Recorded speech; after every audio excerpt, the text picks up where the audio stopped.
Edge is gonna go for full combo. No position change here. He drops it. He drops the combo. Oh, whiff punish.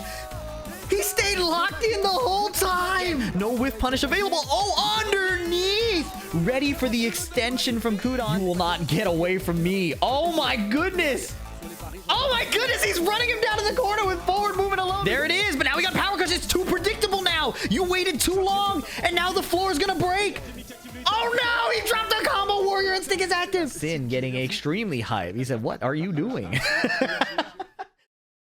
Welcome back to the coverage of EVO France 2025, the first EVO France. If you haven't seen my previous videos, we've done some coverage of the day 1 and day 2 pools, and now we're moving into top 48 and top 24. So I'll be watching these more as a commentator than as an analyst. So just reacting to the matches and showing you as many as possible. If I miss any matches that you want to see, let me know in the comments.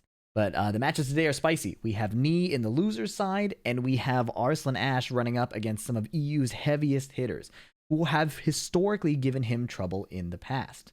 So, excited to show you these matches and watch them together with you. Cheers. If this is your first time watching the EVO Japan or EVO France footage, the commentary is really entertaining. These guys put a lot of energy into what they're doing, and anytime there's a French player on like the screen, they're like unapologetically biased, which is pretty refreshing. Anyways, we're on the loser side of the bracket. A lot of matches were streamed today, which is really cool. Edge versus Tibetano. Tibetano going down into loser's side by the hand of Nea, a 16-year-old Lily player from France. Edge finding a counter hit 2 jab here, pushing to end this first round. Infinite stage means there's not going to be a lot of wall pressure, which is probably better for Edge. I think Asuka gets really nasty at the wall. So this is a good stage to be on. We have 4 whiffs, no whiff punish, counter hit low on the power crush, 2 throw not broken. Okay, forward 1. Stand blocks. The charge up low. Nice. Optimal punish on the power crush, and it kills. That was smooth. Okay, down 3-4. Asuka went for the punch parry. This is a bit tough because Hwoarang is kind of a death by 1,000 cuts character, right? And Asuka is kind of like, if you swing at the wrong time, I will half HP you. But so far, it's working out in his favor. The airborne, I think that airborne mid can't get parried either. Oh my goodness, backdash down forward 2. First hit of the string whiff, second hit gets counter hit. Okay. Tibetano's now in heat. Oh, he's too far for the whiff punish. Dragon Lash? Yeah, I guess it does look like Dragon Lash. A side roll to forward 2. Tibetano has burned all his heat. Edge still has a lot of gray health he can heal. That didn't connect, and that did? I thought he was gonna hit Asuka and go into heat, but now he's almost dead. Unbelievable. How did that happen? Okay, Peacekeeper trading with the down forward 2. Whiff down forward 2, small punish. Okay, 1-2. Flying Eagle, no blue spark. Counter DF4 is good. Chat, do you know who put Edge into losers? Ooh. 2 throw. I think Tibetano went for a throw also, no? Peacekeeper heat dash, and all it took is a simple frame trap after catching Tibetano moving. Side step 4, Dragon Lash, Backlash. I like that. Yagami put Edge in losers. I see. I assume that wasn't streamed. Flash duck, he tried to launch it, but the whiff recovery is so high. And nice, Dragon Lash over the down jab. That's something I've been vocal about on Twitter, at least, is I think whiff recoveries need to be super long again. Like, I think, yes, the game is offensive. Yes, you should be rewarded for your attacks according to the design philosophy of the developers. But Tekken is still a game that has a lot of like movement and defense that are really core to it. So in my mind, rewarding people for being able to make something whiff with a sidestep or a backdash should give them a reward too. You know, it kind of balances the game for both attackers and defenders. So I would hope that a lot of whiff recoveries are looked at in the long term. I think that would make a huge difference for player satisfaction, in my mind. All right, Elegant Palace. I was saying before that I think the wall pressure that Asuka gets is way scarier. Up forward 1-2 being like the cancelable string that tracks the sidestep left. In general, she's just so much scarier when her homing launcher can wall splat you too. I think that the open stage was definitely in Edge's favor. Now, beautiful whiff punish here.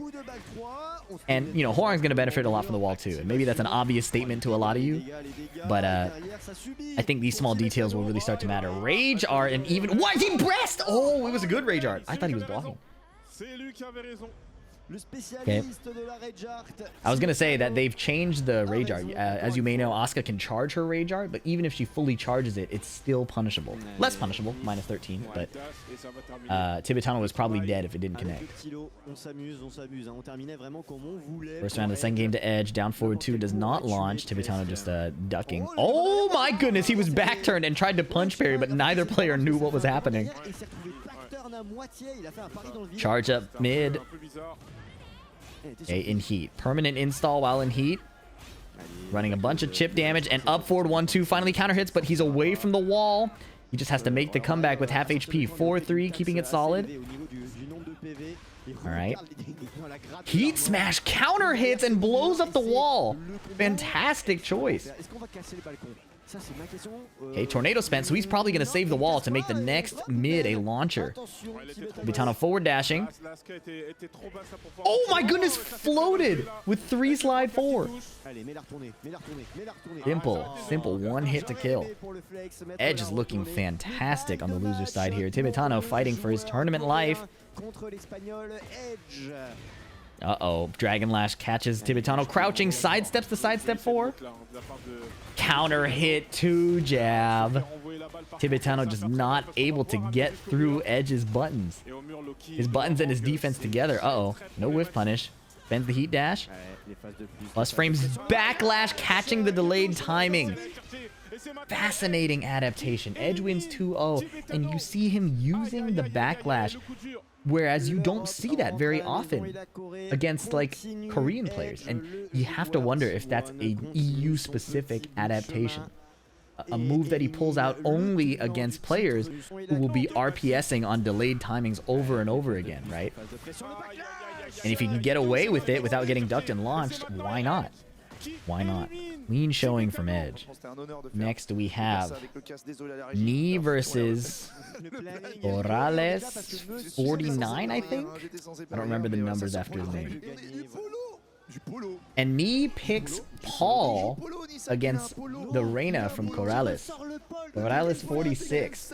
Maybe Knee saw him play against Jodd earlier in the tournament. And I do know that Bryan players have complained about the matchup against Reina in the past. So I can't definitively say if it's a bad matchup, but clearly Knee picked Paul for a reason. I do think Paul is really strong in this season, even without a bunch of tournament representation. He is moving with the deep dive stance and the crouch dash. Down forward 1 while standing 3.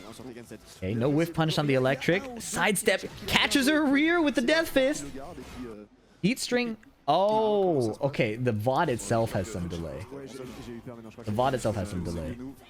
That's fine. But yeah, I know that when you think of like Bryan, usually he has these huge long range buttons that are kind of uncontestable.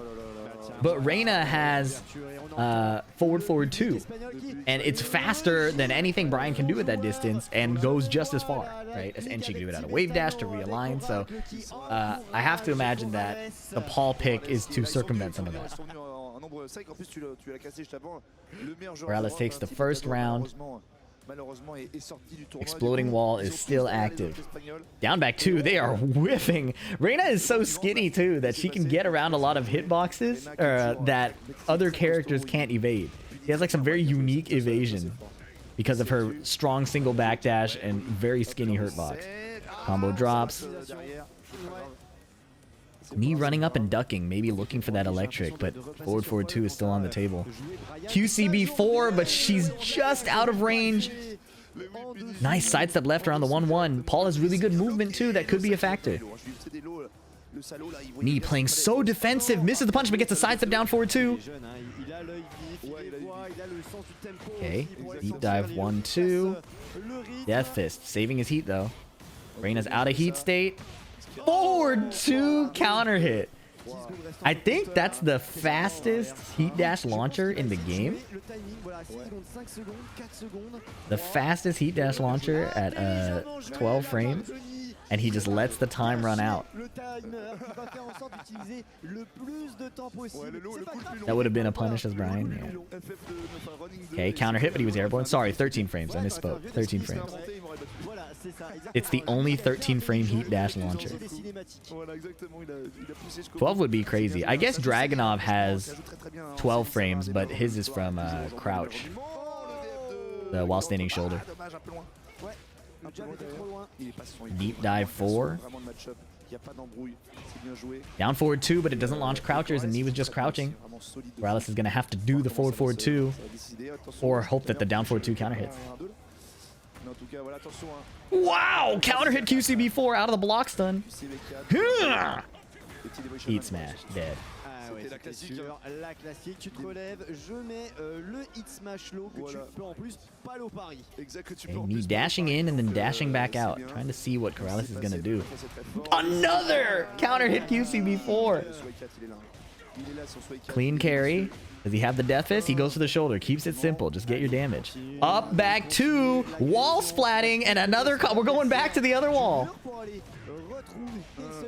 Awkward sidewall. Oh my goodness, charges up. Death fist again. Was that a demo, man? It's just a generic down 4. Back 4. Nice block and punish. Counter hit. Knee was mashing. That is a huge amount of damage out of nowhere. Knee could die right here. Okay, misses the whiff punish. Oh, the evasive shoulder dodging the homing throw. Oh my goodness, 1 pixel. He caught him with forward 2. Oh my goodness. Back 2 was fast enough to beat the down forward 1, and now it's a tie game. Wow, caught his rear wall splat, a devastating sidewalk. Charge up, Knee stays down, nice. The whiff punish. Oh, the Unsoku stance, a little bit of backward movement that goes a bit farther than you would expect. Deep dive 4, no counter hit this time on the QCB4. Knee's doing it so fast too. She's about to spend the rest of her heat, or the rest of her heat's about to time out. Forward 4, clipping him at the tip. No whip punish! Oh, goodness! Dashing in, down back 2.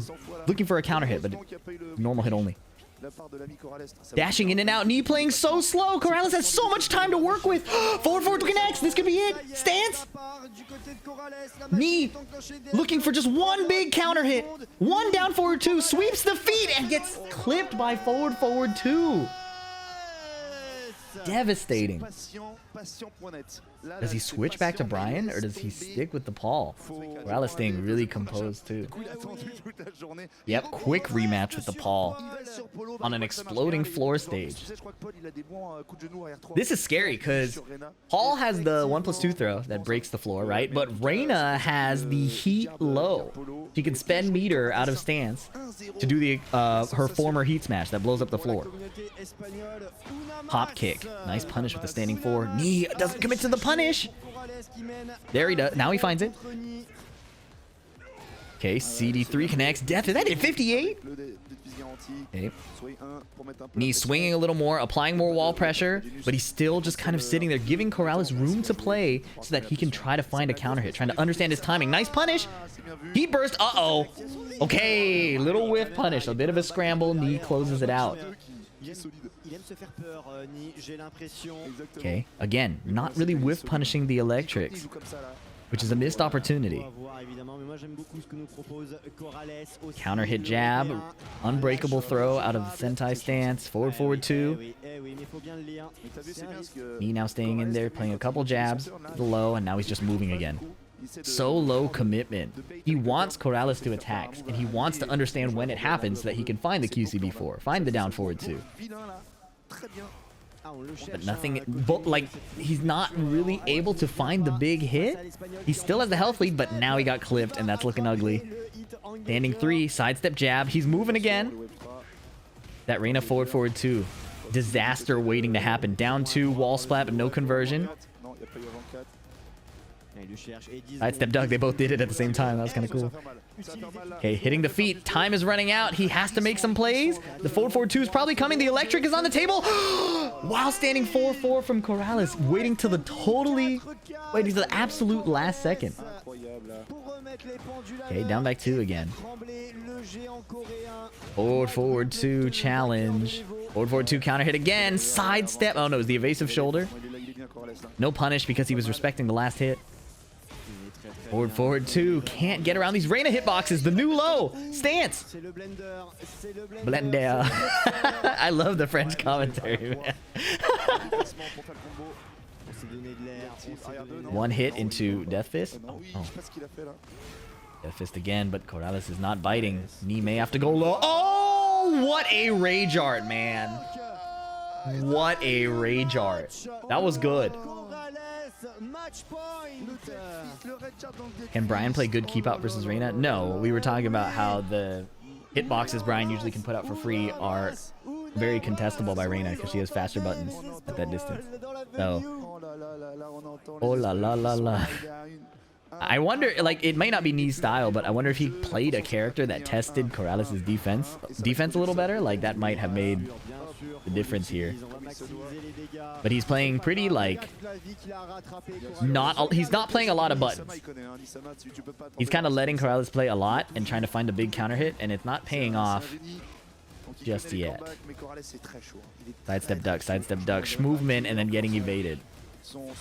Forward 2 every single time it hits him. Counter hit low, guaranteed follow-up. Hell Sweep gets low parried. Low parry.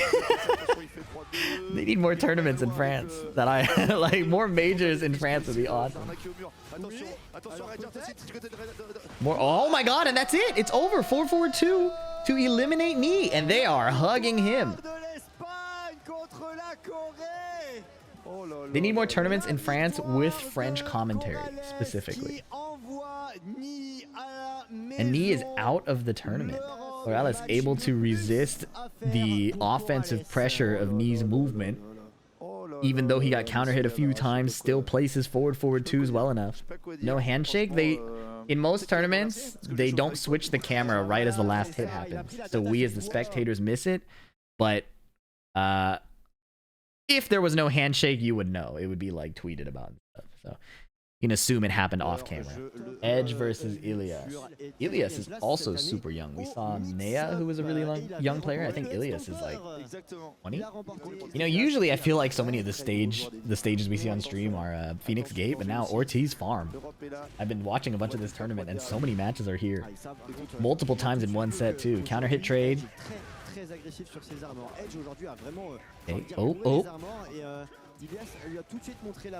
Loaded by the Dragon Lash.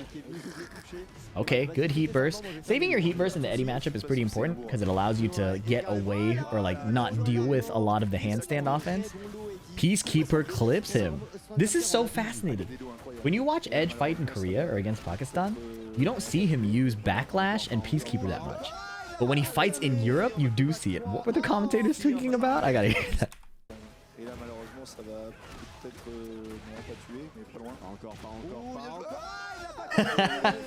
Eddy hit the counter hit back 3 but didn't confirm it, and they went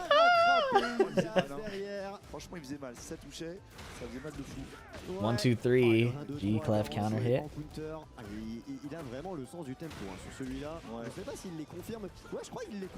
Okay, get up 3 plus frames, down back 3. Ilias avoiding the keep out buttons from Edge and finding the handstand sidestep into launch. Spike combo, huge damage. Canceling. Edge trying to find a counter hit. Again trying to find it and evades. Ilias evades. And finds a full launch. Well, it's tornado launch. Okay, Lingo back 4, counter hit confirm. Okay, goes for the power crush this time. Small punish. Ilias is now doing a punishable string and getting heat engaged on. Okay. Down jab, breaking the flamingo pressure and creating a better position for himself. He whiffed. But Edge didn't get the whiff punish.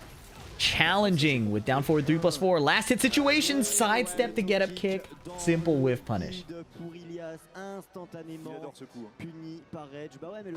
Wow. Forward 2 from that far, and it was a whiff punish. Running 3, and he sidesteps it, but he misses the punish. Forward 3. Heat burst is good. Wow. Chop him in the face. Dragon Lash. Flamingo sidestep, getting around the jabs and getting a small poke after. He gets clipped by the heat smash. His back is to the wall. Heat burst to get out of the pressure. Up 4. Again, fishing for these counter hits. Peacekeeper is good. Long combo coming. Does he spend it? Saving the wall break could be great here because a counter hit down forward 4 becomes a launcher. Yep, he's using it. Full string, no punish, Ilias. But instead, finds a wall splat. He's going to get a balcony break. Oh, no. Tailspin, Rageyard. Yeah, just put him at the last pixel. The floor break is also a factor here, too. Not so much for Ilias. Well, it's a factor not for Ilias to win, but Edge can get a floor break into a win. Ilias trying to rob him with big keep out button. Forward 4, sidestep 4. Edge not looking for anything too big. Oh, down back 4 gets evaded by Ilias's side swing blow, and now it's a final round situation. Oh, just a bit late, missing the whiff punish. And now Edge can blow up the floor. We're going down to the Mickey Mouse Clubhouse. Disney, please do not DMCA me for that. It's a joke. The wall breaks. Horrifying. So Edge backs it up. While standing 4-4 gets sidestepped. Ilias gonna get the first wall. Maybe. No, he saves it because if he can get a wall splat off of the stance, now he gets more value. He doesn't need the extension right away. There's not much damage to earn, but turning the next mid wall splat into a launcher is insane value. And all of a sudden he was losing, but he's in a winning position. Edge gets the wall, he mashed. Why would you mash? They really are in Europe. Oh my goodness, he's out of heat. Back 3 flip over. Rage art is good. He mashed to set up the rage art. That was 700 IQ. Oh my goodness. That's the nightmare of fighting in Europe. The nightmare of fighting in Europe is that they will mash in situations where you think this is insanity. I have to really call them out for that. And then they will rage art or power crush in situations where you just want to frame trap them or just take your frames. Unbelievable. Well played from Ilias. To get another hazard stage. Exploding floor on the top. And then 5 exploding floors on the bottom. Edge tries to call out the handstand stance with a low. Gets counter hit. Down forward 2. A little float conversion. Blows up the floor right away. Peacekeeper pushback. Dragon Lash. Okay, waits for Ilias to do the jabs in retaliation and then takes his turn back right after. Backlash is good! Anti-European move selection. Counter hit, G-Clef, wall splat. Does he blow up the floor? No. Hwoarang is not. He was like a pixel off of the exploding floor. Okay, heat dash. Dragon Lash, he backflips out of the way. Missed punish on the plasma blade. He only got a small one, but he gets a mix-up now. Edge, down forward 1-3 into power crush. He waits and punishes. Counter hit, down back 4-4. Oh my goodness. Delayed timing forward 2, catching the running move. Okay. Edge, down back 3, but it wasn't about the damage. It was about getting him to swing into the sidestep down forward 2. Blow up 1 floor. Nice half HP combo. Goodness gracious, natural. Both hits are natural in heat. The mid plus frame option out of Flamingo stance. Listen, Hwoarang gets a lot of hate.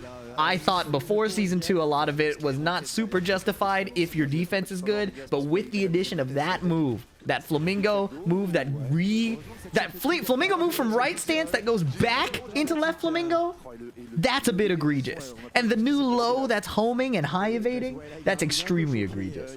Now, the complaints that people have had about Hwoarang for so long are all valid. All extremely valid. But it's up to Edge to take advantage of it, and he used it well. Catch him ducking in Europe. Again, we've seen that Edge is willing to call out the Europeans for randomly ducking. You don't need to win damage with every mid. Sometimes you just gotta do the mid and hit them.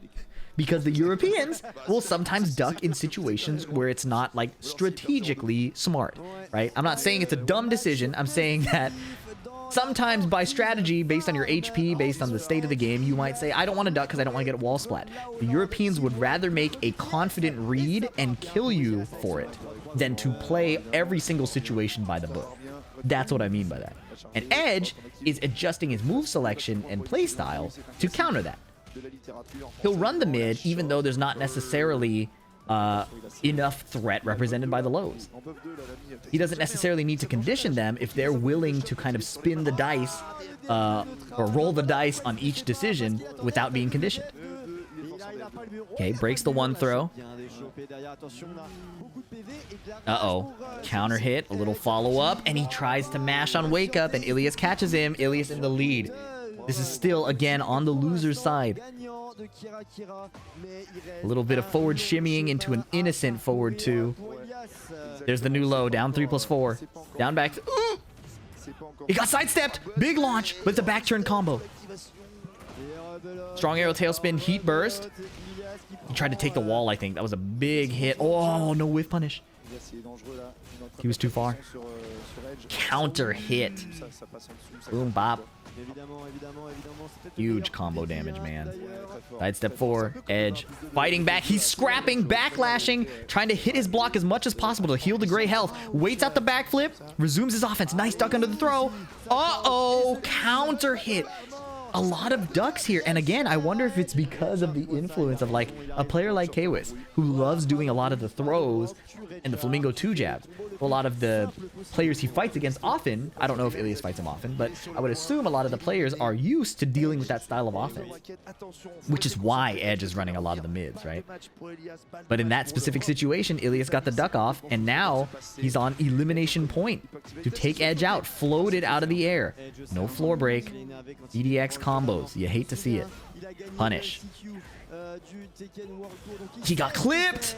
It's not a floor breaking heat smash, but now Ilias has to fight a Hwoarang with heat. Sidesteps him. He does not have enough HP to survive one more combo. Backlash. Ilias is just blocking. Backflips out of trouble. Backflips again. Oh my goodness. Edge is trying to make it whiff. Spaghetti everywhere. He got nothing out of that heat state. 4-4 punish. New Flamingo offense that we have not seen. Ilias, he could rage art to ruin everything here. But so good Edge. One hit. Down forward 4. Keeping it solid with the mid. Still alive. Okay. Ilias is challenging with the 1-2 jabs. Evasive punch. Trying to stuff Edge's offense before it happens. Ducking again the throw. It's the same thing we saw against Kawis.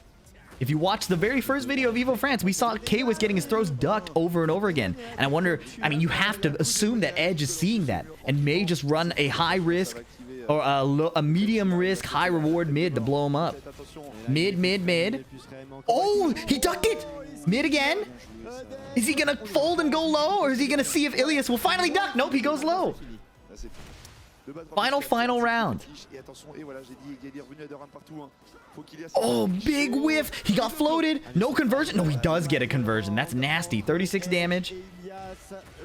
It's 56. Oh, he tried to do the evasive punch and got tracked. Dragon Lash. Trying to heat engage. It would be nice to get a heal, but now he's still healing just by hitting him. Waited out the heat smash. Great patience. Where is Eddy going? Oh, the heat smash blows up the wall. Edge is going to go for full combo. No position change here. He drops it. He drops the combo. Oh, whiff punish. He stayed locked in the whole time. What a whiff punish, man. Yeah, you got to give that up. Unbelievable. After a scramble like that, he didn't slow down at all. Just simple backdash twice. Plasma blade whiff punish. Oh, my days. Yeah, that was a good match. That was a great match. Unbelievable. And Ilias is eliminated. And now I think this will be a winner's side match. Sin giving a little chuckle and a fist bump. He's also rocking the double headphones. We saw against Lowhigh, he did not run the double headphones. Yagami, I don't know why he picks the different costumes between 2P Reina and 3P Reina. Oh, sidestep one goes around the electric. You love to see it. Yeah, this is the winner side. That's what I thought. A War God kick. Now, if you watched Sin versus Lowhigh, you'll remember that Sin likes to do a lot of run up and duck, right? Wow, forward 2. That way he threatens the sweep, both the unblockable sweep and the counter hit homing kick. And he also threatens a lot of while standing offense and just tries to understand your timing. Against Reina, you don't really get to freely run up and duck because of her forward 2. So Sin is playing a lot more of a traditional Yoshi you might expect. Wow! He went for the sweep and Yagami did the backflip punch over it. Great option. Okay, position change throw. That doesn't look good. Kin forward 2, heat engage, door knocker. He's running the offense. He's canceling his stances. Block and punish the hop kick.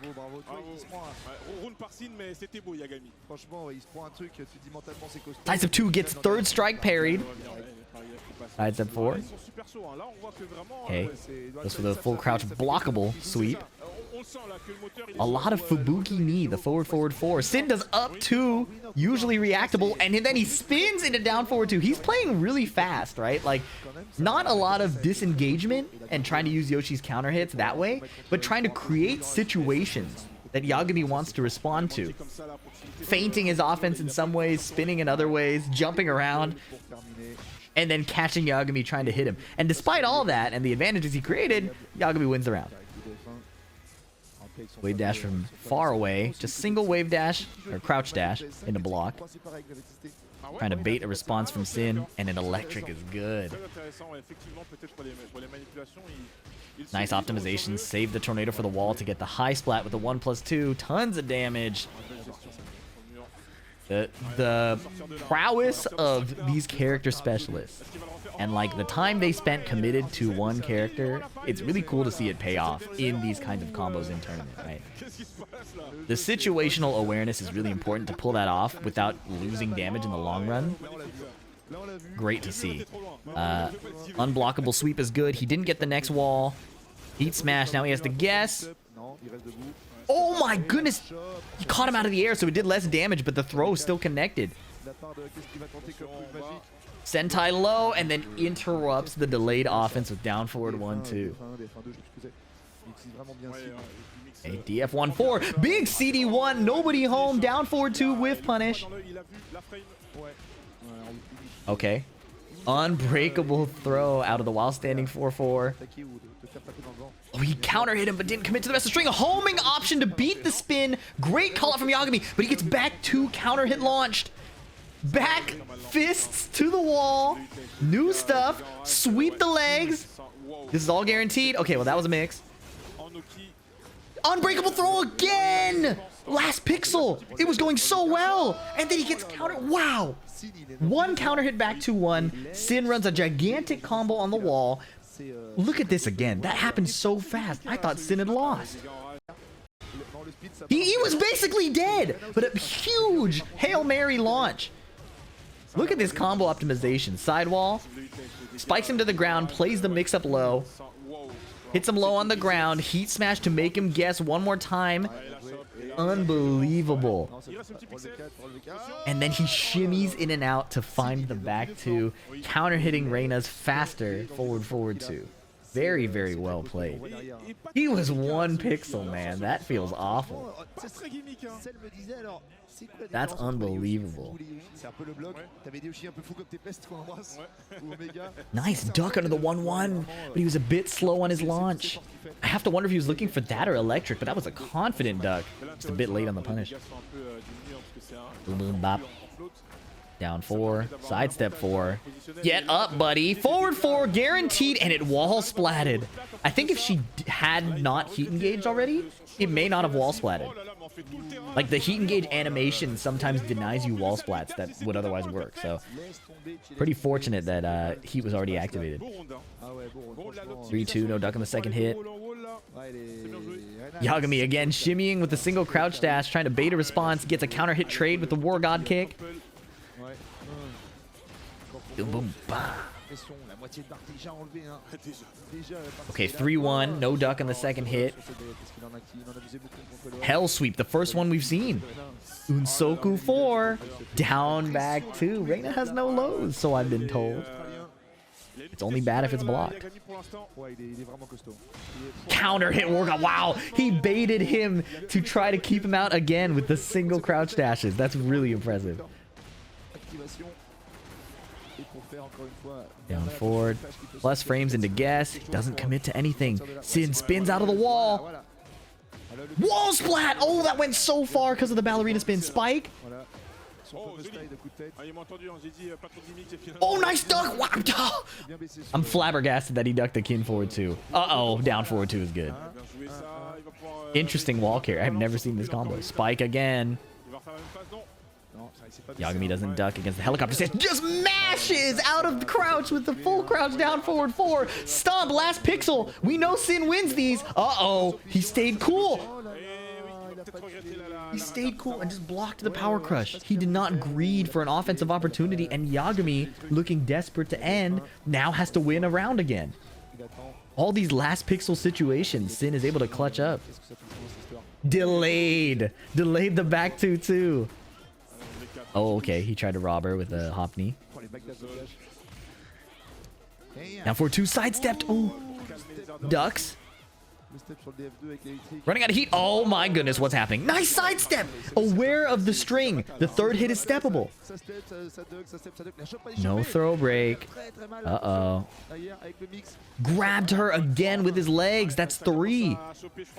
4 almost to whiff. Ah, no whiff punish. Everybody, I'm pretty sure everybody thought that would hit her block. So understandable, but a critical error. Door knocker spin. Position change again. What a sidestep on the forward 4. Yagami. He didn't force the low, and Sin stayed so composed. He said, go ahead, sweep me. It's fine. Sidestep 2, whiff punish. Yagami still on the winner's side, but nobody wants to go to the loser's side. Uh-oh. Uh-oh. A little bit of folding. Flash resplat. Sidestep 2. What is this combo? What is this combo? Got her rear again. Didn't whiff punish. 2-1. Uh-oh. Uh-oh. Double War God kick. Triple War God kick. 4 War God kicks. And Sin on his magic pixel finds the duck, but no launch. He's going in. With less health, he's going in. Power crush is good this time. Yagami doubles down on the previous strategy. Sin scratching his head. Evaluating his strategy for the next match. Coaching. One of the headphones has to go for him to receive this information. Genmaji Temple. I am not aware of how Yoshi's messed up Okazemi functions on this hexagon stage. So hopefully Sin can educate us. Down 4 gets a little crazy. You know what's crazy is, like, before this, I was hearing a lot of talk about Yoshi being significantly weaker in this season, which could be true. But watching Sin play him, it doesn't feel that way. It doesn't feel like he's gotten significantly weaker as a character. Oh my goodness. Now, he was ridiculous before, let's be clear. So maybe he's just less dumb, less insane. Alright. Yagami is known for leveling up as the set goes on. The more games you give Yagami, the stronger he gets, significantly. Like a multi-phase boss fight. 4-4-2 duck, Yagami special. Oh, Fubuki counter hits. I was gonna say Yagami was doing a good job of, like, dashing up and not getting hit. Big block and launch. Yagami was doing a good job until that Fubuki knee hit, but it may not matter. Great block and punish. Cleanly to the other wall. Yoshi side rolls away from the stomp, but the spin gets whiff punished by 3+4. Homing option again. Power crush. Nice punish. He punished with the throw to get... Oh, it doesn't give a better wall position. Oh!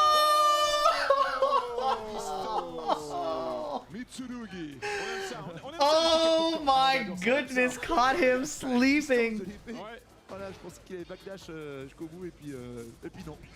Back 2, into stance, into stance. Forward 2. He didn't go into sentai. Back turn manually. Electric, nobody was there. Sin didn't whiff punish either. Yagami's using a lot of forward, forward, 4. It hasn't been connecting, but I know the button can be annoying. Yeah, there it is. All right, it connected. Heat burst. Side step 4. Yep, homing option again. Such a good tool against Yoshis who like to spin away. Okay, breaks the throw this time, but now his back's to the wall. Air to air. Oh, convert. Oh no, that was almost sick. 7 seconds. 6 seconds. 4, 4, 2, but he's not committing to stance. Oh, oh my goodness, he dropped a combo. Very uncharacteristic. Sin dropping it. Forward, forward, 3 plus 4. My fault. Yeah. I saw the right leg and I spoke too soon. Okay, simple block and punish. Down forward 2, counter hit. Queen splat. Misses the extension though. 10 string? Whiff! Oh, Sin missing the whiff punishes. Missing the block punishes. But he's finding the robbery up forward 3. He's not letting these mistakes get to him. He's still making the next play. Oh my god, she's dead. Final round to see who advances to top 24. Electric gets evaded. Down forward 2 for down forward 2, but Sins are connecting. Yagami is trying to attack, but the strings are still coming out. Ooh, whiff punish forward 4, 2, but he put his back to the wall. Is that what you want to do? Uh-oh. 1, 1, 2, catching the spin. He ducked! He ducked the throw. Why would you duck there? I can't believe he found it. Is she dead? She's dead. Heat dash. Boom, boom, boom, boom, boom. Manji spin kicks. Clutch plays from Sin. It was looking like he was folding, missing the block punishes and the whiff punishes. But he clutched up. He's always on to the next play. Very impressive play. And if you thought you'd seen enough Yoshimitsu, it's time for Kaneandtrench versus Arslan Ash. Kaneandtrench has given Arslan Ash trouble before. I believe the last time I saw them play was Red Bull Golden Letters 2024. Still in season 1. Down forward 2, evading Kaneandtrench's string. Boom. Oh, I should say sidestep down forward 2, evading it. Nice wall carry. It's not like Arslan didn't have optimal Nina combos, but seeing him play Nina versus Anna, you can see the comfort. Down jab gets... Avoiding the puddle, avoids the down jab. Nice. Floor break perhaps? Yep. Ivory cutter. He can heat dash to salvage the combo, but no, he just goes for a spike ender and wants one more heat interaction. Heat smash is good. That was smart because it burned out the rest of Kaneandtrench's heat meter. And now, with 17 seconds left, he finds a counter hit launch. Kaneandtrench has a mountain ahead of him if he wants to make this comeback. Could be how it starts. Running 3. Throw. That burns a lot of time. You might have to stab yourself in game. Oh, or stab him with the unblockable, but he doesn't take any risk. He just stays down. Ooh. Scary, but if you know that move and if you know how little damage it does, it's not that big of a deal. Back shots, spinning away. Down forward 1, down back 3. Oh my goodness, that could have been a counter hit launch. Arslan Ash piecing him up, small punish, but the lead is absolutely in Arslan's favor. Oh, the second kick clipped him sidestepping. Let him do the string. Don't need to force a duck and attempted launch and get counter hit. And now Kaneandtrench is out of heat. Arslan biding his time, trying to find the right moment to start some offense. It's not easy. Small whiff punish. Counter hit throw. He broke it. He's so cracked at reacting. Down back 3. Homing mid, just trying to catch the spin. You can see how these players are trying to adjust to what Yoshimitsu can do. 2 straight rounds for Arslan. These guys also on the winner side. Down for 2 counter hits. Arslan looking way more comfortable. Great performance so far. Not really concerned about the flash, but overextending and getting ducked and launched. Kaneandtrench might take the floor here. Oh, it dropped! Heat smash! Between the legs! Combo starter! Now, he does lose the wall position, but he's able to attack a lot more of Nina's HP. Now, the downside here is a lot of it's gray. So if Nina... Oh, he got hit! He challenged and died. I was gonna say, a heat engage could have totally nullified that entire combo, but Kaneandtrench was able to close it out. Down forward 1, down forward 1, down forward 2. I think that's the third time that worked, or maybe the second time. Something about the 2 down forward 1s makes Kaneandtrench run into Nina's down forward 2. Down back 3. Tapping the toes. Down forward. Oh, lo. I don't understand. Somebody who's French is going to have to explain that commentary to me. Because I truthfully think my job would be a lot easier if I could just decide it's time to say, oh, lo. You know, no hate. I just got to know. It's important to learn what we can from other cultures. Wow, this setup situation is nasty. Refloat while standing forward. We saw that from Sin's gameplay earlier. Monty spin kicks, not too many, amigo. Oh, sidestep, but no launch. Down by 3 gets low pair. Nice. It's something you say in a stressful situation. All right, I'm stealing that. I'm stressed a lot of the time. Down forward 1 gets spun away from. Oh, he tries to go for the Jodd extension, I think. The sidestep 1 to continue the back turn combo. Or maybe it's not possible there. Down forward 1 whiffs. Fubuki knees fishing from downtown. But Nina is not biting. Manji spin kicks. Dash down forward 2. Nice combo. Burst. Toe kick. Buying him a little bit of time. Heat smash too slow. Kaneandtrench just healing as much as possible. It whiffs, but Arslan wasn't ready. Was that an attempted heat smash? He just got a standing 3. Oh, well, the second time it worked. Very nice. Arslan taking game 1. Look at this last situation. This clutch was crazy. This was so clutch, man, from both players. So Arslan has a disgusting lead. Kaneandtrench has his heat. Gets a sidestep 1, counter hitting the wipe the floor. Clean combo, high splat flash. He's healing a ton. That flash heals him a ton. Refloat. Right? Magnifique indeed. Spike combo, and now Arslan is almost dead, but this. Look at that. Look at this. Manji spin kicks. First 2 hits guaranteed is natural. The third hit's an on, you can block, but Yoshi can mix you up with a while standing 4. Now, it's technically a reaction check, but in a last pixel situation, this is the most likely chance to mess up whether you're going to stand block or duck, right? Arslan finds the duck and interrupts when the spins stop. Perfect punish into wall splat. Sidesteps the get up kick. And you can't fault him for going low there. That's kind of his read. He's like, maybe this guy's nervous, I can just attack. But Kaneandtrench, despite everything going wrong, was still ready for the low parry. That was really, really good. Unfortunately, Arslan closes it out with just a heat smash. So he takes game 1. Now we're on Phoenix Gate. Oh, this is nasty because Nina's heat smash blows up the floor. Yoshimitsu's leg throw from helicopter stance blows up the floor. Yoshi's regular heat smash blows up the wall. So, happy robbery attempts are in Yoshi's future, perhaps. Spinning out of trouble. Wow, the down jab whiffed, or the down 3.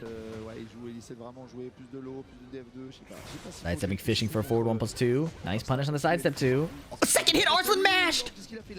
He's dead. Wow, that was a life-ending decision. In there.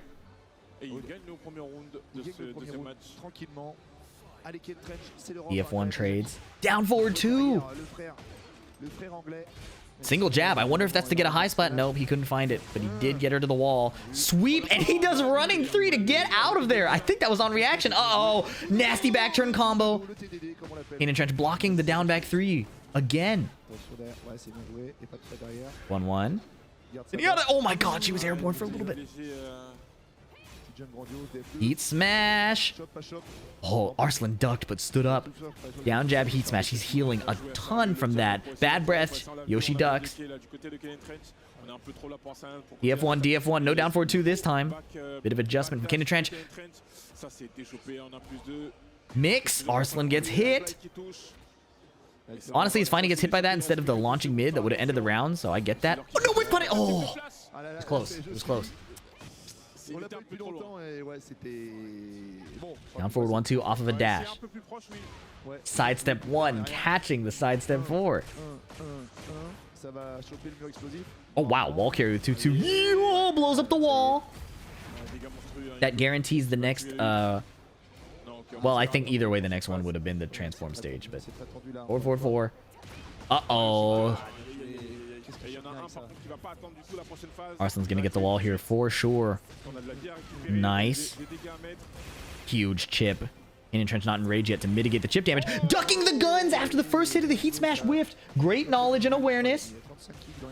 The opportunity to duck that is tiny. No sword stance sweep. Spike! Oh, it's a guard break! Wow, a disgusting sequence. I think in that situation, Arslan had no choice but to either take the grounded hit or stand up into the guard break, and it was unfavorable regardless. That was disgusting. Nice duck under back 2-2, man. Break the floor. Oh, he dropped it. Could be disaster. No duck on the last hit of that string. There is a mid mix-up. Floor exploding throw. No sword stance flash. Wall carry puts the sword away again. Small sweep of the feet. 4-4-3 connects. That's guaranteed on hit. BF2 trying to catch Arslan mashing. Oh, no good. The spin had too much recovery. Spike again. Heat dash. Single jab. Just frame trapping as solidly as possible. Eats the back 2-2. This should be the end. Extra credit on the combo. Oh my goodness. Trying to squeeze out as much damage as possible. Flash. Rage art. Oh, it's good. I thought it may have spun her too far away. Crazy. That's so insane to me. That's so insane to me that Arslan didn't get the floor explosion. And without the floor explosion, it gave Kaneandtrench the opportunity to rob him back.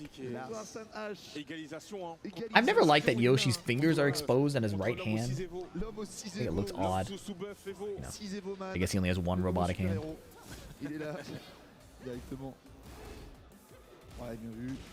Now, even though Nina has so much control and oppression, I think we're seeing how the matchup pretty much should play out. Like, Nina bullies Yoshimitsu, and then Yoshimitsu finds a big counter hit. Kaneandtrench is a big fan of attacking with, like, Fubuki knee and other options. You'll notice it's a very different style from what we see Sin play. But it works for him. Neither is objectively better, I think. It's more of a playstyle thing, and gets his heat burst, sidestep down forward 2 right as I say that. Arslan Ash taking the lead, looking to put Kaneandtrench into losers. Defeat one of his tournament demons. Down forward 2. Tournament demon may be a bit extreme, but I know that it was a troublesome matchup in the past. Uh-oh. Wand bomb is blocked. No, he did not bite. Was willing to take the low if needed. Now he's oppressing Yoshi at the wall. Spin. Fubuki knee. Down forward 1, just sidestep. Arslan isn't always doing the down forward 1, sidestep, down forward 1 flowchart. Sometimes he does nothing. Sometimes he throws the down forward 2. Really hard to fight against that 1-2 counter hit high. Staying so unpredictable, making it so difficult to find the key hits that Kaneandtrench needs. Sidestep, well, there it is. Okay, never mind. Kaneandtrench can't spam those counter hit button attempts because counter hits are like a jump scare in like a horror movie, you know? If you show it too much, it's no longer scary. You gotta let the other person like forget about it. And Yoshi is very much that character. He's got a lot of buttons and trickery with the idea of making your opponent forget about the fact that you could die in like 2 hits if it's a good counter hit. Sweep the feet. Try to sweep again. They're trading sweeps. Oh my goodness, he flipped over the wipe the floor, and a simple down 3 keeps Kaneandtrench alive. It's set point for Arslan, but Kaneandtrench could definitely bring it back. Manji spin kicks, safe mid extension after it. Kaneandtrench standing very still, inviting Arslan to attack him. Attack me at the wrong time. Down back 3-3. Again, just some slight harassment. Bad breath, but he gets counter hit. Oh, he found the down forward 2 on a trade. Disaster. Uh-oh. This is ugly. Flip over. interrupting the potential guard break. He needs to heal as much as possible, but the down jab gets sidestepped. Great play. Arslan wanted to keep his turn with the down jab and try to find more opportunities to heal. Kaneandtrench reads that like desperation in air quotes, because it's really just a play, and sidestep launches it. Very sick. Single sidesteps. Arslan still challenging strings. This could go in Kaneandtrench's favor. If he recognizes that Arslan is still mashing on the second hit of his strings, this could pay off. Nope, Arslan stopped. He heard me. Down forward 2. No tornado. Flipped out of trouble. The backflips are going crazy in EU. Uh-oh. Sidestep 1-1. Nothing. 2 throw. Sharp throw break from Kaneandtrench. He's not in the clear. A single counter hit or down forward 2 could be disaster. Kaneandtrench finding the sidestep DF2. Oh, he dropped the combo. Oh my goodness, he got wall splatted. American reset in EU. He's dead, right? Oh my goodness. How did Arslan get clipped by the forward 1+2? That was devastating. It wall splatted. A bit of spaghetti at the end, but undeniably great placement of the down forward 2s from Kaneandtrench. He figured it out. He found exactly what he needed. That was good. Lowhigh versus K-Wiz on the loser's side of the bracket. Phoenix Gate once again. I know humans are bad at evaluating randomness, but I feel like we see this stage a little too much. Down forward 1, trading with down forward 2. K-Wiz does not convert. That may be a big issue. 1-2-1. Blocks the power. Oh, he tried to jet up. He tried to jet upper it. That's what the 2 jab was. Lowhigh shimmying forward and finding a counter hit QCB1. That wall splats. That is so disgusting. Yep. Oh, super hatchet. Okay. Insane first round after an ugly trade with the down forward 2.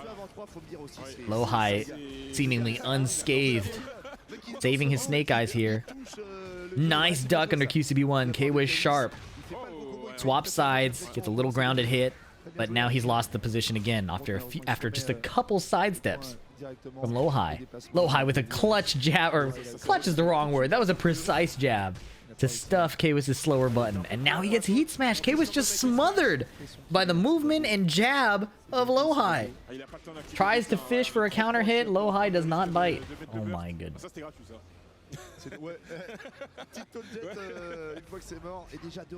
Down 4-2 gets sidestepped. Taunt Oki, he misses the jet upper. Whoa! Big plasma blade block punished. Taunt jet. Oh no! Wait, this is a setup. Taunt up forward 2 into heat burst, and now he can still blow up the floor. He didn't even have to do the jet up. I can't believe that is a thing. Oh my goodness, he's at the wall. He dash. Is it enough? 1 pixel. Oh my god. Oh my god. He hit taunt up forward 2-2-2, which means you have no need to even do the jet upper. And the heat burst converts it. I don't think he could have gotten any more damage than he did. This is gross, though. I can't believe it. That did 91 off of an unblockable. That's a rough way to get like 3-0'd. It's like you have less data. You have barely gotten to run your game plan. Being shut out like that doesn't mean it's over, right? It's far from over, but it's a tough position to be in where you can't even get some more rounds of information. There's some coaching from fellow UK member Gosane. Countryman? K-Wiz is on another exploding wall stage. Lowhigh does a jab after his 3+4 is blocked. Okay. Low parry. Wow. Lowhigh will do this where he'll shut somebody out in the first round and then just block all their lows in the second round. It seems so annoying. Oh, he missed jet upper again. The throw! We'll crouch down forward 2-1. That looks like preparation to me. Man, every time it sucks. I've been watching K-Wiz on this stream and all his throws keep getting ducked and he gets mauled for it. Side step on the down forward 2. Small whiff punish. Here we go again. Taunt Oki. Oh, no jet upper this time. He got blocked again. Okay. Ilias has to get in there, but all of his buttons are being shut out by jab. All his lows are getting blocked. Like, what do you do? Triple taunt? Oh my goodness. Kwis cannot get started. Okay. Sweep. Low beating the power crush. Lowhigh insists. Lowhigh is looking so comfortable. Every low blocked. Every jab feels like a counter hit. He's just moving forward. What a whiff punish, man. Nice combo. On Oki again. Down back 3. Gets side rolled. He's still down there. Oh, oh yeah. He tried to get a taunt off and gets counter hit launched. Kwis. It's a weird side wall, but he messes up the extension. Counter 2 jab. He doesn't go for the counter hit confirm. And he got his high ducked again. He's in the air again. Combo drop taunt jab. No. Oh my goodness. And it's over. Wow. That was tough. Lowhigh really did just shut him out. Every low blocked. Every high ducked. Not every high, but you know. That was nasty. That is tough. Good lord. Okay, well, 2 more matches of top 48. I do not know. So the matches were curated by people in my Discord who said I had to watch those. But this one I wanted to pull up because we haven't seen a lot of tournament Fahkumram, and I want to stir the pot. A lot of people are saying, you know, he's not as unfair as we thought. As we thought he would be based on his announcement and his history in Tekken 7. But I don't think a lot of people who say that have fought Landon D on Fahkumram. And, you know, obviously Eddy is not Landon D. But I based on the trauma I have, I'm inclined to believe that Fahkumram is a bigger threat than may appear. Now, he got his jab evaded by Hwoarang's down forward 2 again. I believe that's what how the first down forward 2 connected in the first game or first round. So this is looking quite ugly. Okay, little float, but he picks the wrong extension. Down forward 1-4. Eddy is getting shut out. Nice duck on the backlash, and he gets a bit of healing instead of going for the launch. Does a faster punish. Down 3-4. Oh, okay. Rama stands parry. Whiff punish. Still has heat. Guard break again. Into stance again. Okay. Tying up the rounds. Down 4. Counter hit. 41 damage. Dang. Nice duck in the backlash. He's a bit slow on the launch. That's tough to do. It's tough to do. Down 4. Kick parry? Or is it only a punch parry now? In Tekken 7, it was a kick parry. Running 3 is good. Dang. 1-4, down 4. All of a sudden, Eddy looking like he's the one in control, despite that oppressive first round he was dealing with. 1+2 throw on counter hit. Running 3. Plus frames again. Back 3. Homing high. Heat engage launcher if he heat dashes. While standing forward, chunky punish. Uh-oh, he got counter hit. Rolls away from the wall. Smart decision. While standing 1 a bit late. Extension. No sidestep right from Nedchok, but he's in heat now. Counter hit launch. That did 51. Just the launcher itself. Oh my goodness, he's dead. Wow. Unbelievable. That counter hit launcher did so much damage. The up 4. 125. He could have got more too. He did the rage art to keep it solid, but he definitely could have. He definitely could have gotten more damage. Fahkumram's down jab is really annoying too. It's an elbow, even though it's a frame slower. Whiff punish with back 1. Now he's got the Rama charge or Garuda charge. Nice interrupting. Oh, wall splat while standing 2-3. Plus frames. He's staying at a range where only Fahkumram can hit him.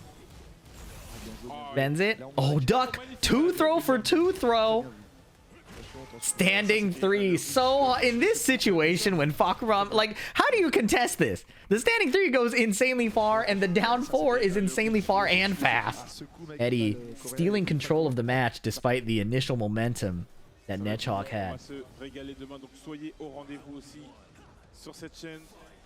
Okay, down 2 again. Back 1 raw. Shutting out Nedchok from getting any offense started with his longer range moves. Okay, he gets Peacekeepered. Parry. Unblockable, and Nedchok was too far away, or I think he canceled his power crush. Oh, and he got counter hit and he's dead. Fahkumram may not be the strongest character, but in a 1st to 2, I think his kit is designed to be strong. Like, just because he can die for his decisions doesn't mean that the pilot has to expose himself to dying for those decisions. You know what I'm saying? Like, you're not seeing any jet kicks. Oh. The jet kick would have been stepped that way to the right. We're seeing Eddy instead play his plus frames over and over and over again, and then using the string mix-ups in situations where it would, like, kill. Running 3. Playing from a distance where Fahkumram is super strong. Up to that move looks like it teleports. I think it's up forward 3. Oh, nice rage art. That was good.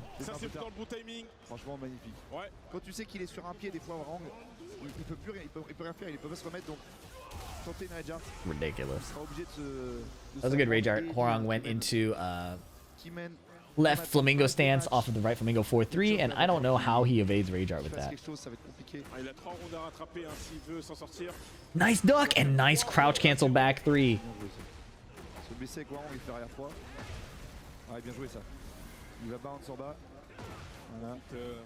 Strong arrow tailspin. Combo drops, but he gets a hell sweep off the reset, and it didn't cleanly wall splat, so he has to win a few more interactions. I think Eddy went for the parry. 13 frame punish. Nice.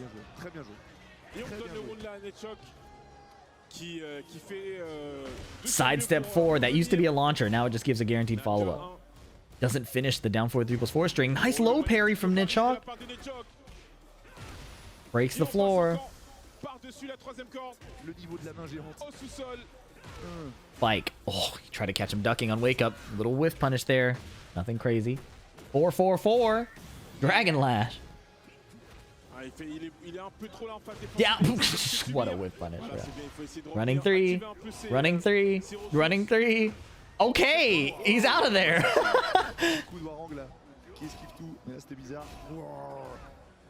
Oh my goodness, that button. 3-4 counter hit, the string mix-ups, and Eddy closes it out. We didn't even see it to the degree that it could have been. But that is a lot of guessing, man. Like the entire 1st to 2, Eddy was doing the standing 3 extensions, right? And this is the first time he chooses not to. He does it immediately. Nedchok gets counter hit and could have been wall splat comboed. The sidewall saved him there. And then he rips the new lows. This low here has a mid fake out. And we've already talked about that low enough. Not only that, look at this situation, man. You can't fight Fahkumram from this range. He does a Bryan 3+4 twice.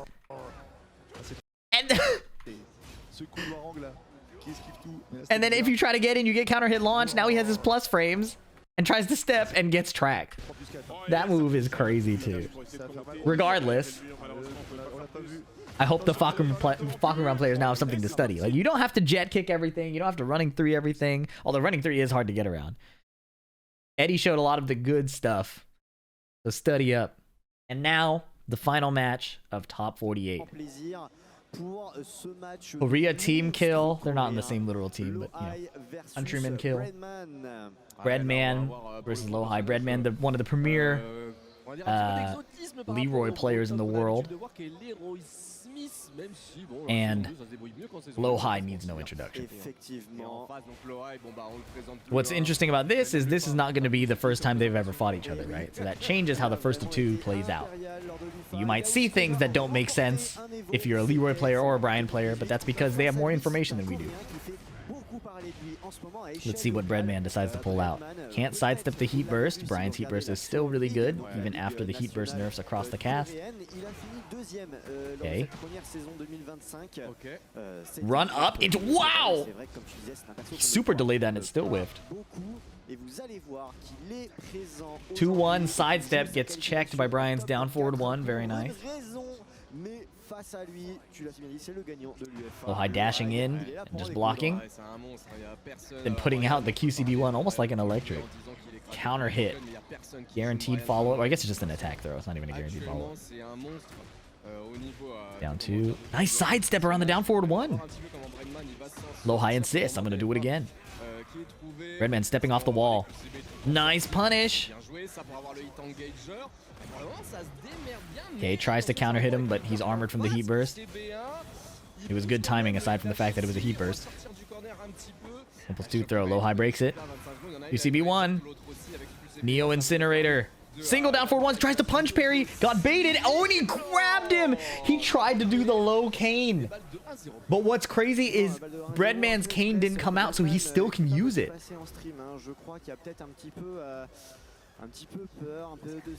UCB2, not fast enough.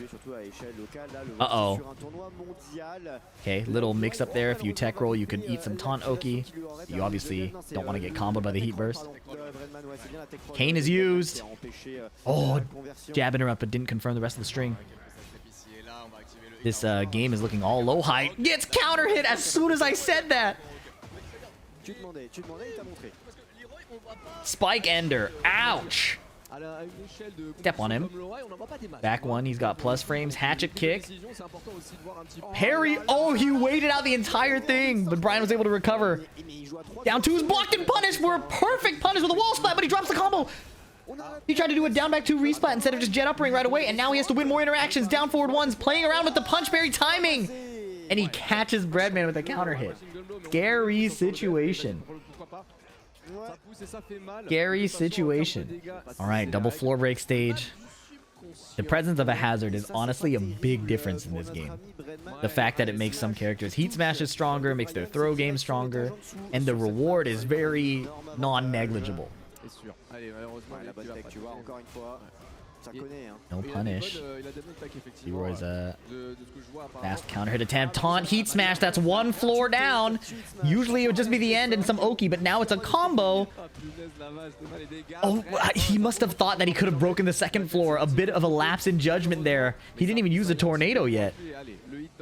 Oh, but counter hit while standing 3. All Bryan players. All Bryan players will do it. You put a Bryan player in crouch, he's going to hit while standing 3. It's not a matter of if, it's a matter of when. Nice counter hit setup from Breadman with the down 4 first. Taking the 2nd floor to deny it from Lowhigh. Only 59 damage. Single jab well placed.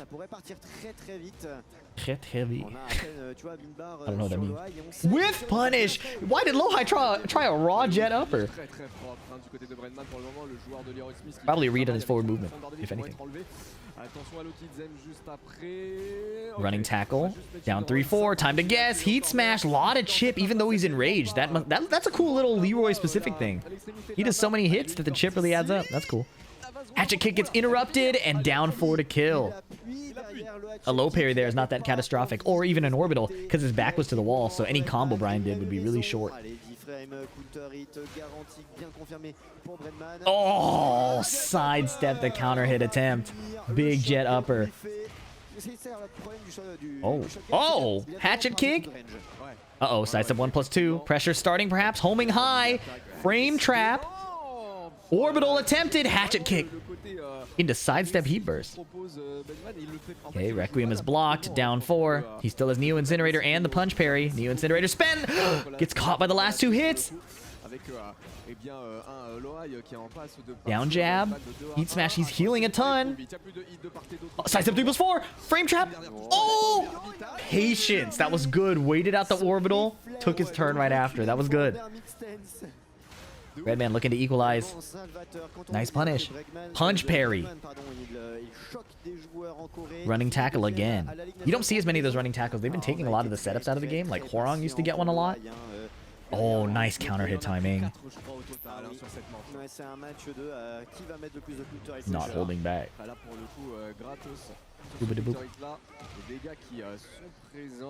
Sweep. Sweep again. Oh, sidestep around the Requiem. That's tough. Get up kick is blocked. Heat smash. Last guess. Okay, Lowhigh. Gaining a bit more HP. That's how he survived the low. Oh, he did sidestep block, sidestep, and then I don't know how he got hit the second time. I thought he tried to spend the snake eyes, but he still had the meter. He just got clipped, sidestepping. Breadman keeping it as solid as possible, not exposing himself to robbery. This is the loser side. So, elimination for one of these guys. And I believe this qualifies for top 24. Match it. Little block and parry mind games with the extensions. Oh, but Breadman mashes on the 1+2. UCB1 Tornado getting a bit more range.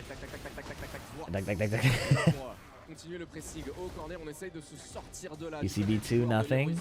Hatchet kick tracking the sidewalk left. Full parry gets counter hit doing a 1-2 string. Breadman healing. Orbital catches the sidestep button. Counter hit. Ugh.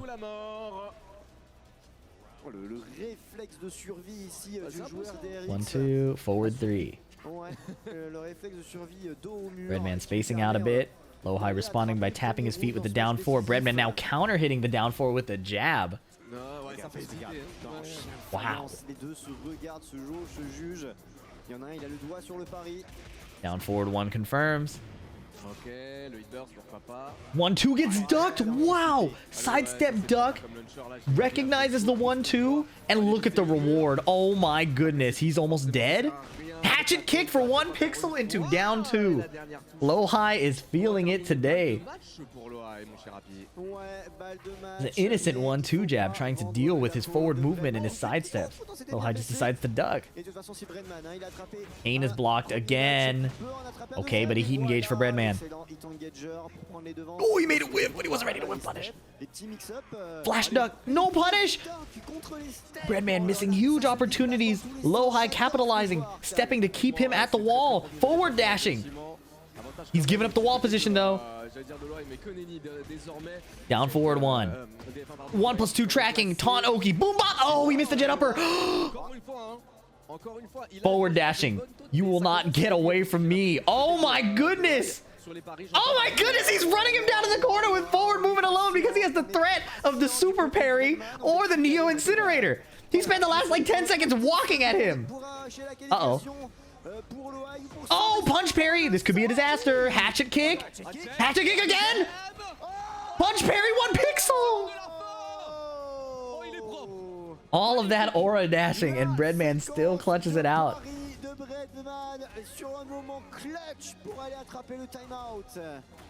Single hit. Didn't want to get launch punished if Lowhigh ducked it. Forward dashing into the sidestep 1+2. Low parry. Wow. Or low parry. No, he did not do that. Don't get ahead of yourself. French commentator. Forward 1+2. Oh, he got floated out of the heat smash. Huge opportunity. Colossal. 50. Step on him. Wow, that clipped him because of the counter hit. His parry got thrown. Is he dead? 1 pixel. Dead. Nice block. Oh my god. He blocked the low. He blocked the low. Unbelievable. Very well played. Yeah, that was a good match. That was a really, really good match. Top 24 is starting off with a bang. AK rocking the Claudio against NA's superstar Kingreyjr Jr. This should be on the winner's side, and I believe based on the bracket, yes, the winner of this instantly qualifies for top 8 on the winner's side. Winner, winner, winner. AK, I have not gotten to watch a lot of his Claudio. Truthfully, I didn't know he was playing the character until this tournament. I'm curious to see what he's using that may be more beneficial than his normal Shaheen pick has. Kingreyjr Jr. hitting a down 1+2. Has the 91 gusto. Challenging the string extension. Or Claudio did 2 hits of a string, didn't do the 3rd hit, and Kingreyjr Jr. takes his turn right after. It's kind of in your favor in this game to be the masher, right? Unless the 3rd hit of the string counter hit launches you, stealing the momentum away from your opponent, incentivizing them to finish these unsafe strings is definitely in your favor. Kingreyjr Jr. closes out the 1st round. looking super clean. At this phase of the tournament, wow, back three clipping, I think, AK's movement. At this phase of the tournament, well, all the players are probably pretty warm. They've been playing all day. So it's going to be a factor of stamina more than it is how hot you are, right? Are you able to stay warm? Are you able to re-warm up if needed? Bit different than a top 8 day where you're coming in first thing in the morning fighting another world-class player. Alright, AK. Sidestep 4, hitting grounded twice, 3 times, getting his free damage as Kingreyjr Jr. tries to navigate away from the wall. It's a nice price to pay, I think. Well, it doesn't feel good, but it's a worthy price to pay to avoid Claudio's potential heat smash breaking the wall. Down 4-3 after a jab. Nice duck, but he misses the launch. That could have been the round. Won't let it slow him down, though. Forward 2, clipping AK out of the air. Time is running out. Can he burn more time on this combo? 5 seconds. He goes for offense. Could have gotten rage-hearted. But he pumps the brakes at the very last second. No hesitation. Forcing AK into an anime-style block string. Up 2. Big whiff and punish from AK. AK is no slouch when it comes to whiff punishment. Oh boy. Okay, down 1+2 off of a tech roll from the missed combo ender. I've never seen that miss. Running 1+2 into down 2. AK does sidestep heat burst. And the whiff is cleanly punished with the down forward 2. One spin. Another spin to the wall. No, goes for down back 4-3. Kingreyjr Jr., like a European himself, is very optimized with his combos. Backflip into miss as soon as I speak. Backflip into forward 1 whiff. And now, AK is looking to steal this round back. Unbelievable. I can't claim responsibility for that. I'm watching this after the fact. AK backdashing away. Sidestep 1+2 from Kingreyjr Jr. Spin into carry. Clean combos, like I was saying before he whiffed the forward 1.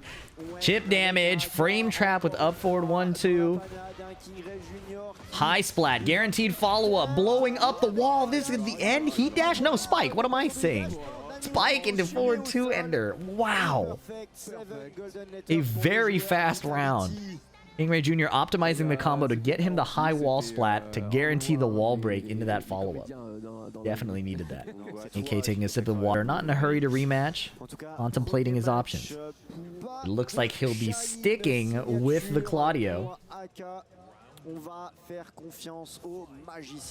Down forward 2 is blocked and punished. Kingreyjr Jr. not afraid to run the chip, and, you know, why should he be? Nice power crush through the up 2. And AK is caught ducking and eats the 1+2. High splat again. Flip over with install. One good power hit will do it, or a duck into up forward 1-2. Kingreyjr Jr. is tearing through the bracket. Okay, down back 4. Sidestep and duck. Didn't need to duck. Turns out the axis was already good to evade the down 1+2. But you can tell AK is looking for the move. 1-3 frame trap after the forward 4, but a colossal whiff. Maybe expecting AK to run in with a running move. But now this is ugly. Finishing the string. Asuka doesn't have a good punish for that. It was definitely a worthwhile risk-reward. Partial charge in case Kingreyjr Jr. stepped, but Kingreyjr Jr. staying still, risking eating the full charge. He's got in the wall position. Sidestep 2 whiffs. Kingreyjr Jr. is clearly attacking AK from a bigger distance. He's playing neutral from farther away, willing to risk getting whiff punished, especially because AK doesn't have the forward 1+2 with the install right now. But there's 10 seconds left, and I don't know how Asuka can make this comeback without doing down 1+2 50 times in a row. There's the first one, and it whiffed. AK burning out the clock as long as possible, avoiding getting counter hit and launched. Big whiff, small punish. I don't know if Claudio can feasibly get more there without forward 1+2. Okay, saving the heat burst, but eating the Beyblade right to the face. Wall carry is going to go pretty far. Yep, he got the wall cleanly. 95. Sidestep 4 gets spring kicked. Nice heat burst, and AK walked himself to the wall. Kingreyjr Jr. is swinging for the fences. misses. Unsafe string extension. Okay. 1-2 interrupt. Partial charge on the forward 3 hold. Punch parry is good, and it only takes 1. This will be devastating. It's not enough to kill because he doesn't have install. I was wrong. It was enough. Oh my goodness. 79 damage off of the punch parry. Big whiff, but AK didn't rip the hop kick quickly enough. Hop kick again? Don't know what he was looking for. Oh, so many whiffs, but AK isn't launching them. It could be the character unfamiliarity. It could just be that he really is not super on point today. Either way, Kingreyjr in a great position. Although that position is quickly getting worse. Nice power crush, denying the next charge mix-up threat. 1-2, 1-2 to the rear. Kingreyjr couldn't turn around, and now it's a tie game. AK looking to equalize the game count. 1-2. Oh, no launch because AK was already airborne. While standing 1, tracking the sidestep right after the yaha. Again, Kingreyjr keeps stepping right, but he finds a back 4 counter hit. She doesn't need many opportunities. Now in heat, she's able to burn a lot of his HP with charge up chip. Is that how he's going to play it? No, he's going to heat dash. He still has 1 more install charge. Canceling the string, sidestep. Doesn't get around the heat burst. Back 3-3, counter hit confirmed. AK spends his, wants to heal as much as possible. Again, gets caught airborne. Surviving a potentially lethal combo. Punch parries the second hit. Matchup preparation. He was so ready. Kingreyjr, known for his specialization in different matchups, able to use Asuka's parries against the strings. He's known for that. As crazy as that button is, that was a great usage against Claudio. That was very, very well placed. And what do we have next? Qudans versus Fergus. 2 very old men in the scene. Qudans, obviously, the Tag 1 and Tekken 5 legend. Fergus, I don't have a lot of knowledge of when he first started, but I know him from seeing him play Asuka in Tekken Tag 2. So, if this is your first time seeing him, you may not know that he has been an Asuka player before Asuka was strong. Asuka in June. He's been a Kazama specialist. So, now that Asuka is good, imagine what he's capable of with a good version of Asuka. Generic down 4 to start. Another funny quirk about Fergus, besides the fact that he didn't block the second hit of the Hell Sweep, is that you won't see him backdash very often. And I'm not talking about Korean backdash. He is a very forward and sideways moving player. It's very Virtua Fighter-esque how he chooses to play the game. Heat smash, no wall splat, luckily. He has more opportunities. Forward 2 cancel into charge. Charge again, this time Qudans is caught ducking. Tries to sweep him on the ground. Forward 1+2. He hasn't even gotten into heat yet. No whiff punish available. Oh, underneath! Ready for the extension from Qudans, and that should be lethal. Spike? Death. Didn't even need to rage art. Didn't even need to rage art. Down forward 1-2 with the counter hit. Qudans wave dashing in. Movement is not liable to being parried by Asuka, so not that scary to throw out some wave dashes and change up the timing of your offense. Wow, evading the back 3. Back dashing the down 2, or down 1+2. Charge button. Running the chip, trying to burn out the rest of his gauge. Sidestep down forward 2. Incredibly well played. He burned out the heat to the last pixel and knew that a heat smash was coming. Sidestep down forward 2 with no hesitation. Great outplay, not enough to kill. And now Qudans is chipping him. Sidestep 2. Fergus with some great intuition around navigating the heat resource itself, which is not really a Tekken type read. Back 4-2-1 finish, or pack 4-2-3 finishing the string. Anti-air with the full crouch mid. Back 3-3-2 Warrior Instinct. Charge button again. He's burned out the rest of Qudans' heat.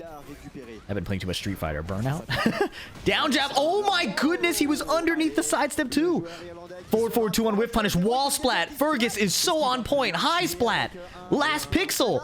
The back 1+4 string, a fast 3-0. Look at this next play. Qudans investigating his stick, but look at this next play. Or this last play. Instead of running different offense, instead of just playing regular mix-ups, he plays the heat smash, right? He sees there's this much gauge left. Then he runs the, I think it's back 2-1-3 string. Recognizes Qudans has 1 pixel. He knows a heat smash is coming. Sidestep down forward 2, no hesitation. Adjusting for the combo hitting Heihachi's rear. The experience of age, the confidence of an old man. You love to see it. He's not that old, I'm just yapping. Anyways, great plays. Fergus on point. Qudans getting some coaching from Breadman. Explosive wall is on the table. Both characters highly benefiting from this. But Heihachi's heat smash gives him a bit of an edge there, I think. Backdash electric. We've talked about it again on previous streams. Qudans doesn't spam electrics. But if he's throwing it out, it's like 99% of the time gonna hit. He gets 98 damage off that up forward 3, no counter hit. Nice reaction, but he doesn't get a launch. Full crouch down forward 3 again, then trying to evade a high with the down back 1.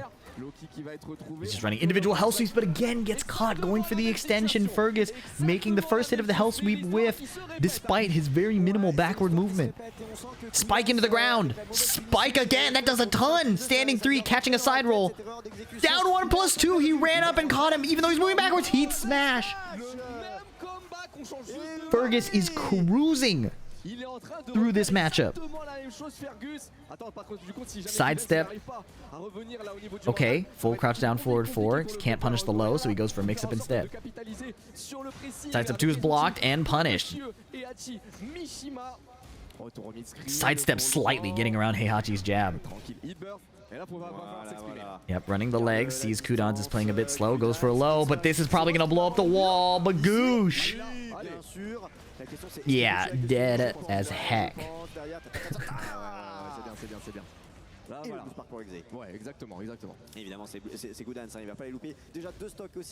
walking him down towards the wall, but gets a nice sidestep in the full crouch 3. You don't see that very often. Or full crouch down forward 3. Waifu sweep. 1-3, no low parry. Asuka does have a mid extension off of that, and you know the low really doesn't matter that much. Wall splat 1-1-2, the Heihachi special. Single sweep again. Qudans persistent with his lows despite the fact that they're launch punishable.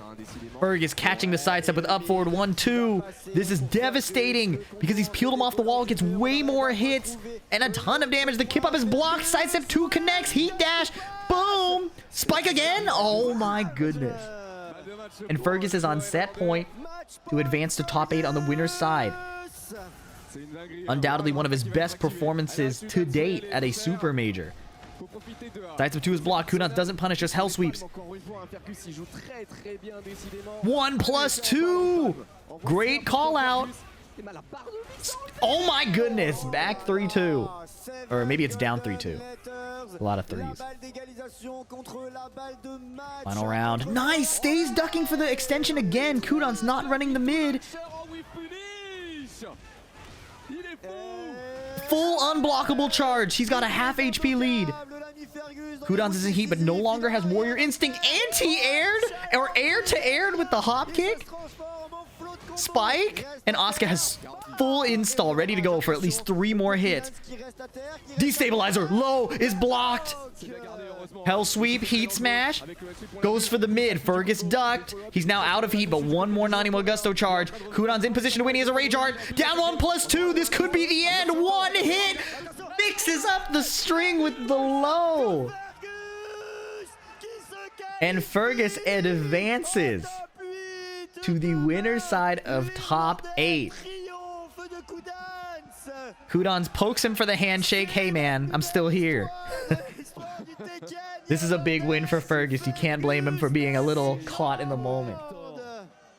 Defending European territory with his main character that he's rocked with through thick and thin. Listen, I'm not the biggest Asuka fan. That's no secret. I'm actually very much not an Asuka fan.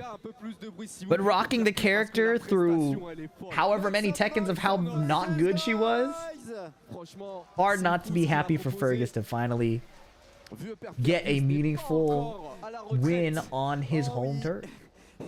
I genuinely mean that. I think that's pretty sweet. No rest for the Wicked. Another intense match. The losers of those matches do not go to the top 8. They still have to win a few more matches.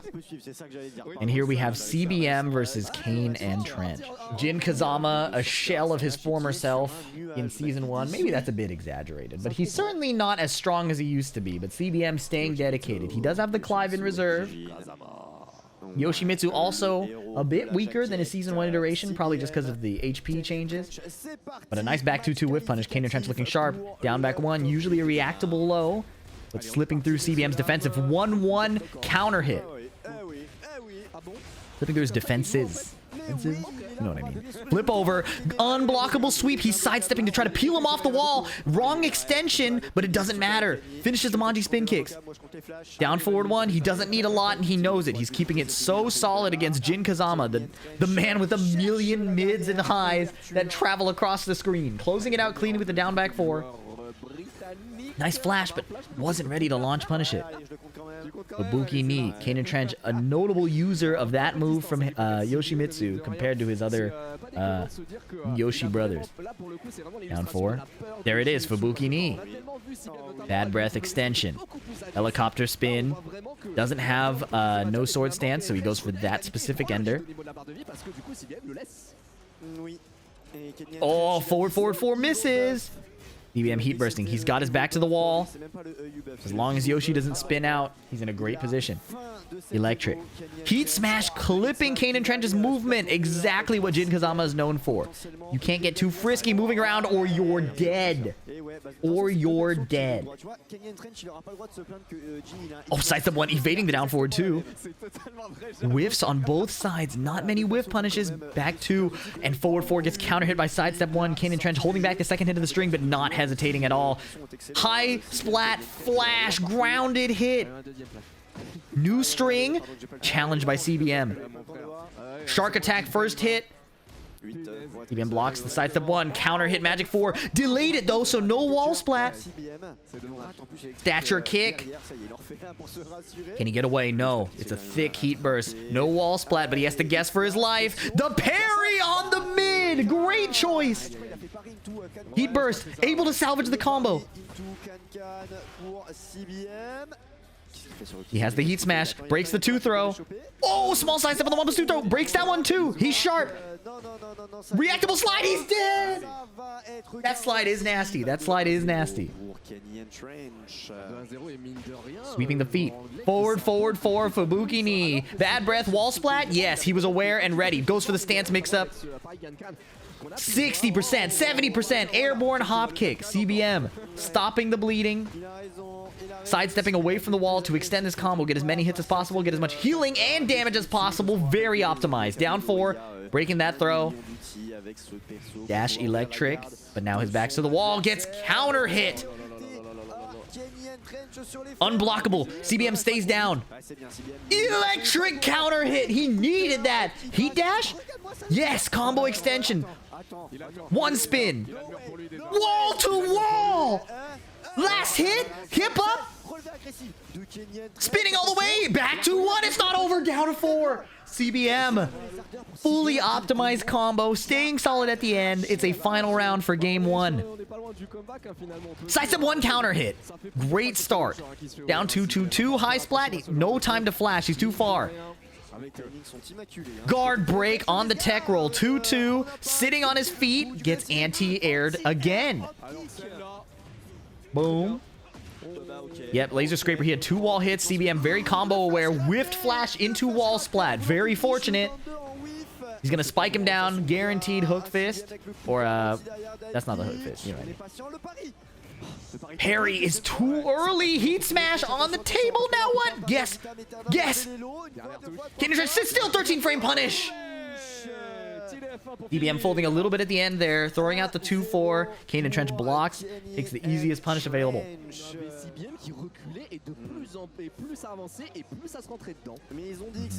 Down back 3-3-4, jab 1-1 counter hit, challenging the minus frame, or stealing his turn with the minus frames. Or disrespecting the minus frames. There's a lot of specific terminology. He mashed at minus, okay? You can do that. You don't have to always play only from plus frames, okay? In fact, Yoshi is debatably better from minus frames. That's a discussion for later. Sidestep 4 counter hit, down 2-2. Eye splat flash, yep, Kaneandtrench. Not sure if he invented that, but he is talking about it very early, and he catches CBM waking up with the windmill unblockable.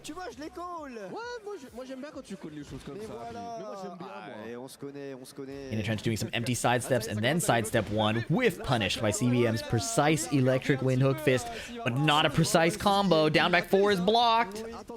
Nice parry on the second hit. There's no string mix up there. That was good. Spin. Oh, no wall-to-wall this time. Back 2 counter hits. Avoiding the puddle. Gets armored. Now Kaneandtrench has gotten in heat. He'll heal as much as possible. If he gets a flash, he'll heal a lot. He's spinning a lot. CBM burning as much heat meter as possible. Pushing him to the wall. Double electric because you can't sidewalk it to the left. So Kaneandtrench is stuck sidestep blocking. Nice parry on the second hit again.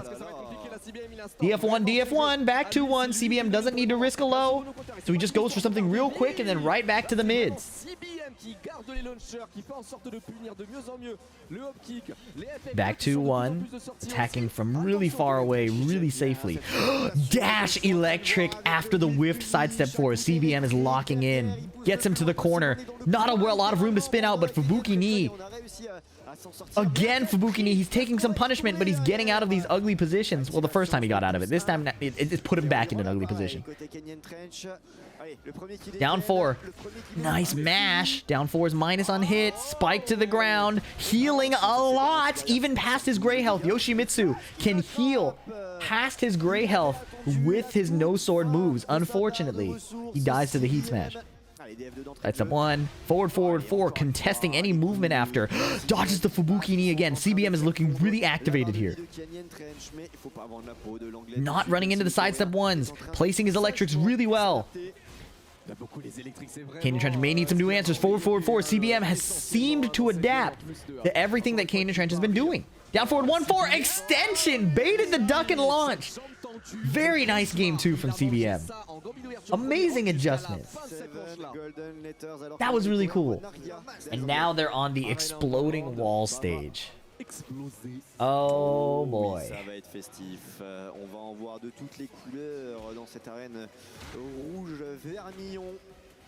Okay. Kaneandtrench running the launchable lows and the Manji spin kicks, attacking CBM's legs rather than playing the timing game over and over again. Also mixing up with the Fubuki knee. CBM gets a long-range hell sweep. Nice block. Reaction to the down 2. That was good. Whiff! Oh, small punish. Actually, it didn't even punish, but there it is. Sidestep on the Demon Paw. That's good. Laser Scraper. CD2 goes under, but no launch. Avoiding the puddle. CBM keeping it really tight. Heat Smash goes through. Kaneandtrench has the heat advantage, but only if he can activate it. Heat Burst. Okay. CBM content to let the heat run out, but he challenges at the exact wrong time. 2 throw. 1-1. Keeping it together. Nice DF4 into Laser Scraper mid. Great safe options.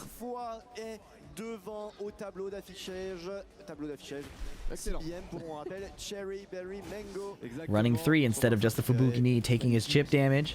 Modifying the timing a little bit. Air. Catches him out of the air. Ooh. Hook fist, hook fist. Taking some chip damage and catches him mashing with the 2-4. Have I been saying 2-3? It's 2-4. Nice forward 3-1. Long combo coming through. CBM. Oh, a slight error. Is that going to cost him the round? Down 4? Is this going to cost him the round? No way. Up back 2 misses. Back 2-1. Kaneandtrench DF force. Oh, he whiffed! Down 2 anyways? Nice. Oh my goodness. That was looking ugly, but CBM. But now on set point. Counter hit magic 4. Doesn't heat engage right away. It's good to save your heat. Nice electric! This could be it. Not literally, but you know, he's like right there. Blows up the wall. Doesn't want to take any chances. Reduce the variance. Spike to the ground. Wow. If Kaneandtrench is going to make a comeback, it's going to be insane. Electric gets evaded. Oh, he gets clipped sidestepping against forward 1+2. Running 3. Plus frames and chip. Plus frames and chip. It's homing. You're going to have to duck. Get a 4. CBM's lead has evaporated. Whiff punish 1-1. Oh no. Reactable low. Thatcher kick. Forward 4 clips his movement. No counter hit though. Nice block on the down 4.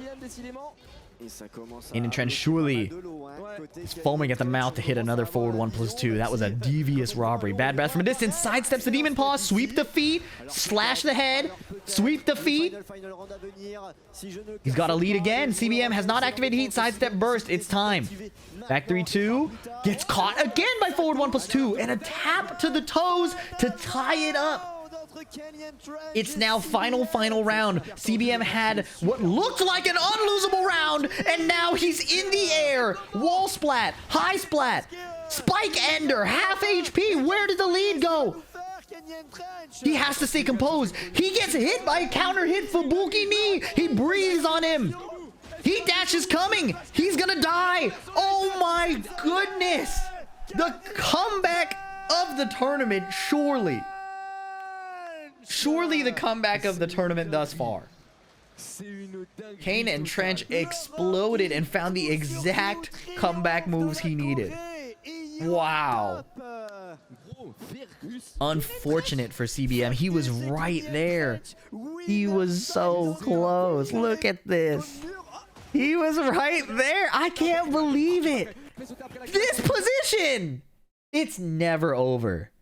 You can never give up in season 2. From this position, if you told me Kaneandtrench won the set, oh my goodness.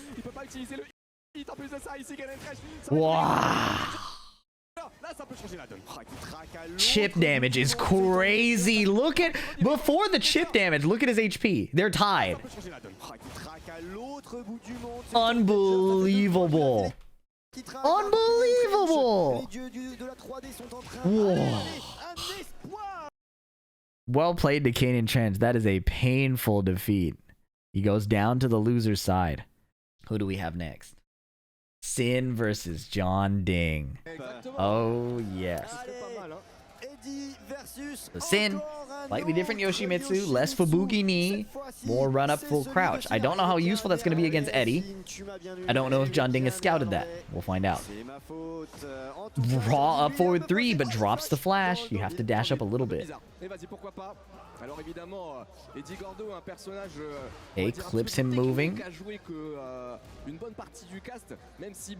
In preferring to play from a distance for now. Sidewalk left against the DF1.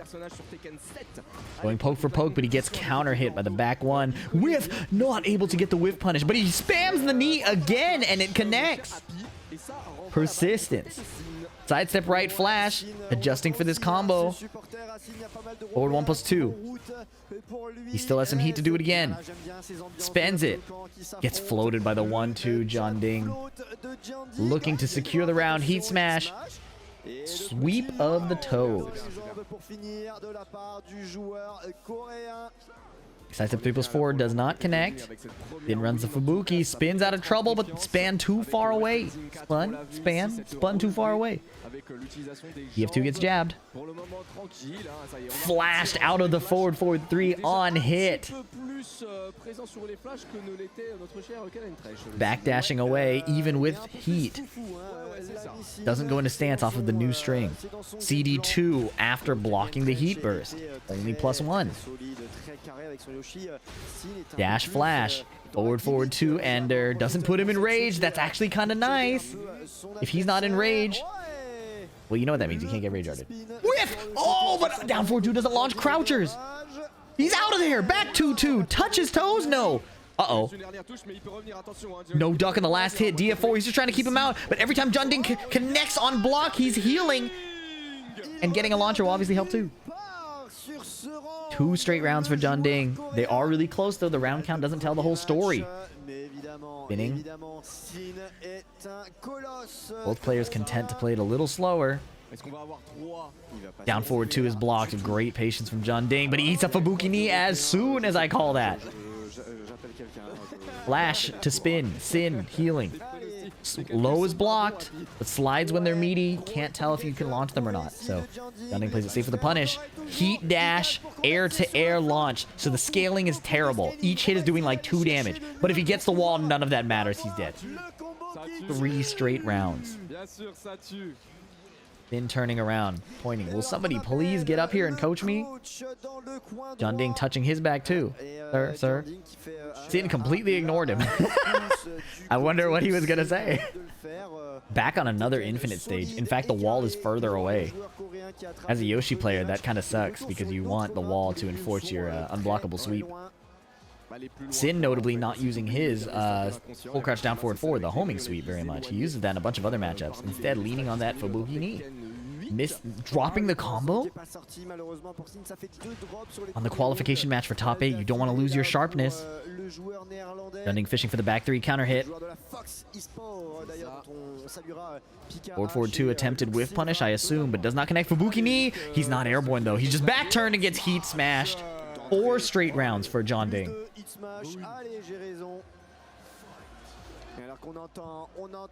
Okay, run up Manji spin kicks. He's running a few more lows, gets caught moving by the homing high. 1-1. Jeondding looking very comfortable. No problem just backdashing. Sin running in a bit. Counter hit low from Jeondding. Guaranteed heat engage. Waits for the spin. Catches his block. Air to air once again. The wall is nowhere in sight, but he may not even need it. Yep. Wow.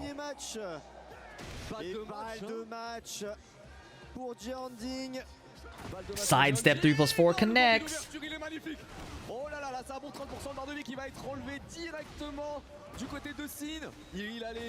Big reactable hatchet, but off of the tech roll, it's usually hard to react to those. Oh, wow, the Fubuki knee missed? Didn't even hit his block. Uh-oh. His high's got counter hit. Magnifique timing.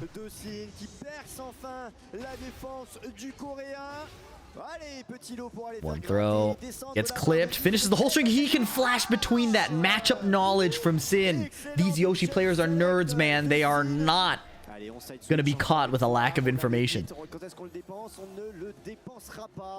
Run up and block. Okay, only 1 charge though, so he's not knocked down. Letting him finish his stance pressure and sweeping his legs. He can't survive 1 more hit. He has no gray to heal. He's threatening the sweep. Anyways, he's running forward while with less HP, and he loses 6-0. But he goes down so confidently. Hard to be upset with that. Well, maybe it is possibly upset about that. But going down with a confident game plan is very cool. Very, very cool. Jeondding advances to top 8 through the winner's side. Very, very well played. Oh boy. Okay. Banger after banger. Edge versus Yagami. Yagami presumably on Reina. Edge. He does have a Shaheen, but I think it's Hwoarang all the way. I think it's Hwoarang all the way. Yagami also has a lead, but I think that's specifically for the bear matchup that Yagami took the lead. Alright. Wow. I swear we keep seeing repeat stages on these rematches, right? Yeah, like Yakushima 2 or 3 times? Coliseum 2 or 3 times? It's not like the fact that it's not that they don't see random, it's that you get them consecutively. 1-1-2. Down forward 1 counter hit. Playing with a bit of forward movement, hitting the hell sweep. It trying to punish the second hit or the first hit, but Edge rips the second hit, and likewise he rips the flappy kicks anyways, even without the counter hit confirm. Got a nice lead, and he sidesteps and gets the down forward 2, but the combo drops, and Yagami still has heat. This round is far from over. Now they're tied HP, but Yagami has a resource advantage. Chipping him down. 1-1. Power crush. But did he cancel it? The down forward 1-2 went through. I think he canceled the power crush maybe. DF4 homing. Probably a great mid use against Reina. Hey, safe punish. On paper, you can electric that. It's -14, but that would be really, really difficult. Forward 3 plus frames, dashing up to enforce more plus frames. Yagami ducks under and gets a full launch. Oh, that was cool. Frame kill with the crouch stance, the manual crouch, command crouch. Edge fishing for the counter hits. Yagami keeping it solid. Heat dash. Now he just wants to heal. Uh-oh. War God kick twice, and the low is good after that. 2 rounds for Yagami. EF4. We're now on the loser side, by the way, so this is an elimination match. Tries to grab, but Reina's in the air. Single crouch dash blocks. Not wave dashes, just single crouch dash blocks.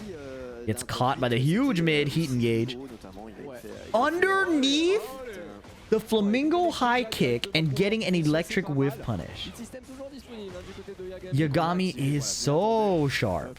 Wave, wave, wave, wave. Sidewalking cleanly around and ducking the flappy kicks. His defensive awareness is good. His patience is really there. He didn't go for the whiff punish immediately. He waited to see if Edge would throw the flappy kicks. No, really, really look at that. You finally get Hwoarang to stop mashing because you stepped a button. You step 2 buttons. You know he can counter hit if you get greedy. You duck. You wait.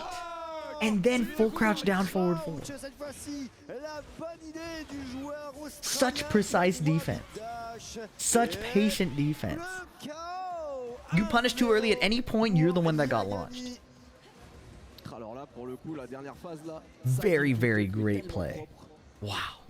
And now we're back on Phoenix Gate. I haven't seen this stage.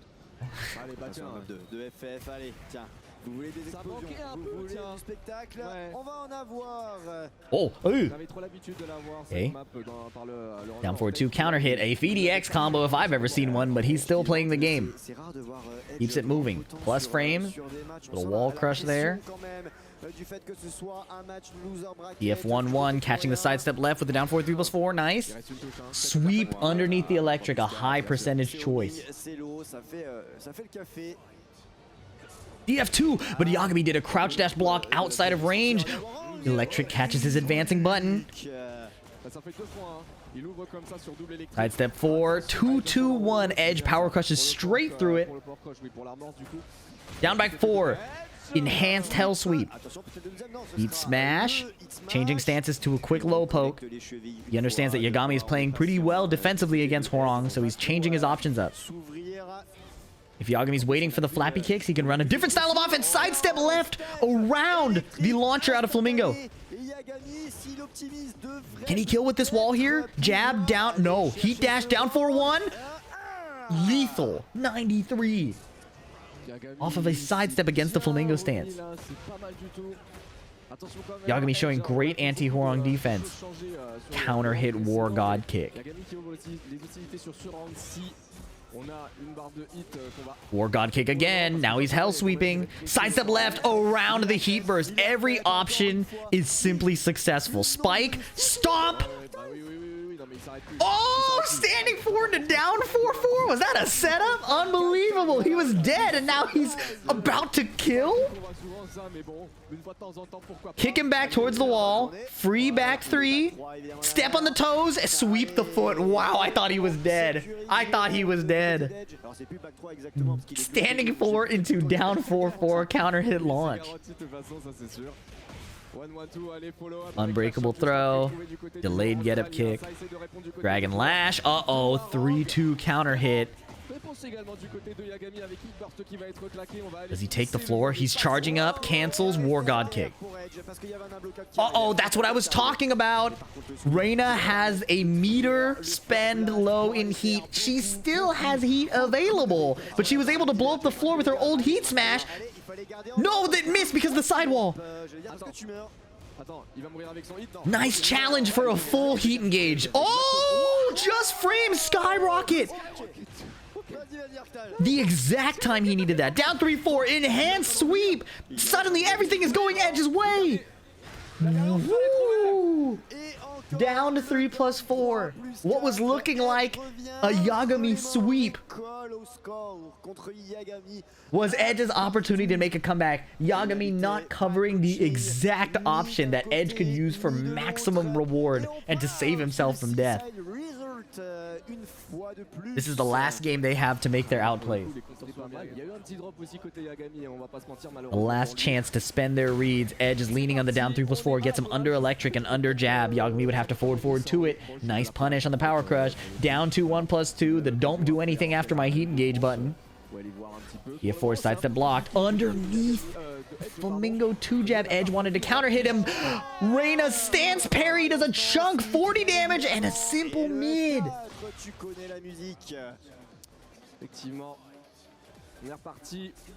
Now he's playing from farther away. Yagami's finding creative ways to close the gap. Underneath the right stance forward 3. A wonderful call out. Tailspin. Jeez. Yagami making all the right reads, man. 1-1-2. Okay, tries to fish for the counter hit with the down back 4, but Yagami is not biting on it at all. 4-3, second hit counter hit. Flamingo hell sweep again. Down forward 2 after sprinting up, and he runs into an electric. My down forward 2 is a little bit better. Not a down forward 2, you know what I mean. It's just like a right uppercut. Missed opportunity. My right uppercut is... Anyways, Yagami's about to win the round. Elimination point. Elimination point. Edge. Never out of the tournament. Never out of the round. He just has to do it 3 times. Edge taking a bit of initiative. Yagami's hell sweep doing a chunk. Interrupting the power crush. Giving it no respect. Down jab. Yagami fighting for control as well. Dragon Lash. Sidestep down forward 2. But Yagami pumping the brakes exactly when he needs to. Edge can't make any strong contact hits. Sidestep around the up 4. Oh, what an electric. Faked him out with 1 crouch dash. Second electric is counter hit. Going to the wall. Uh-oh. Where is the wall? Sidestep 4, 1-1, sidestep down forward 1-2, and he sweeps Edge out of the tournament. Calling out the quick jab retaliation. Yagami is not normal, man. That was incredible. Every time Edge went for some innocent high as part of his offense, Yagami would duck and launch. If the high had extensions like the Flamingo 2-4 into the flappies, he just waited and ducked. Sometimes as Hwoarang, you just die, and Yagami is there to make sure all your decisions are wrong. That is a horrifying player to fight against as a Hwoarang main. Like, not me, but I could imagine it'd be horrible. We now have the man who eliminated me, Corrales 46, against Arslan Ash. Can he take down 2 gods of Tekken in one day from the loser side? Okay, Arslan Ash no longer repping the US tag. I don't know why that was there last time. Wow, little backsway into down forward 1-2. Uh-oh, down forward 1 whiff punish by electric. Again, I'm stealing that commentary. French commentary is so fire. Dash down forward 1, counter hit low, bad breath. Look at these little wave dashes just pushing her to the corner. Arslan Ash finding some small hits and then a big down forward 2 counter hit. This is huge. He can heat dash to get the wall. Yep. Boom, boom. No, just a single one. The combo dropped and now he has to win another interaction and he got it. This is also on the loser side. Back 2-2 confirm. 50 damage. Heat engage. Big chip. Okay, down back 3. Corrales challenges. Down 2-1+2. The new low. A fortunate trade. Arslan would have taken a ton of damage there if not for that. Oh! Counter hit low string into wall splat. Stepped on again. Back 2-2. Slide. Uh-oh, wipe the floor, counter hits after evading the flash punch. Down back 3 gets sidestepped, ducked by Reina? That's crazy. I thought that low was basically tracking. Okay, heat burst, shutting down any shenanigans, but the throw gets evaded by standing 3. That Reina move is crazy.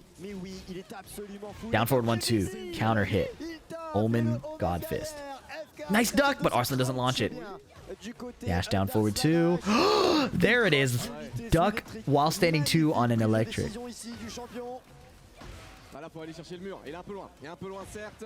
Shimmying around, finding a down back 2, putting out some small pokes. Challenges the Sentai stance and gets kicked in the face. Nice duck in the unbreakable throw, but he has to win again. Arslan Ash playing really fast, not getting the most precise punishes, but playing on regardless. Playing as fast as possible. Alright, exploding wall stage. Nina's guns are devastating here. I think Reina's like 3+4. He's also really nasty here because of that. But Arslan is in a great position here. 1-2-4, sidestep down forward 2. You love to see it. Arslan spends the wall, get that off the table right away, reduce any unexpected variance points in the match. Down back 3. Oh, unsafe extension, but Qudans was not ready. No whiff punish. It's possible these guys are slowing down. It's been a long tournament day. This stream VOD is like, what, 10 hours? Back 2-2. Finishes it anyways. It wasn't even a counter hit. Double down forward 2. Arslan is feeling it. And like I was saying, if you saw the match with Knee was kind of moving around a lot. Arslan Ash is putting out a lot of control buttons. Now, to be fair, Nina is that character. Paul Phoenix is not a put out a bunch of control buttons character. But he's able to break through Qudans by swinging at him. And Knee did not pick a character that kind of enabled that. And nice sidestep down forward 1. Having a character that you can really push and drive with is so important. Heat engage. Looking ugly. Back 2-2 punish, canceling into the sidestep 1s. Down forward 1-2, sweep defeat. His HP is evaporating. And Arslan secures his future in the bracket while eliminating Qudans 46. Alright.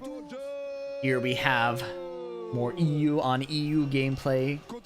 Tetsu from Germany against Jodd from France. Like I was saying, the commentators and the audience are unapologetically France biased.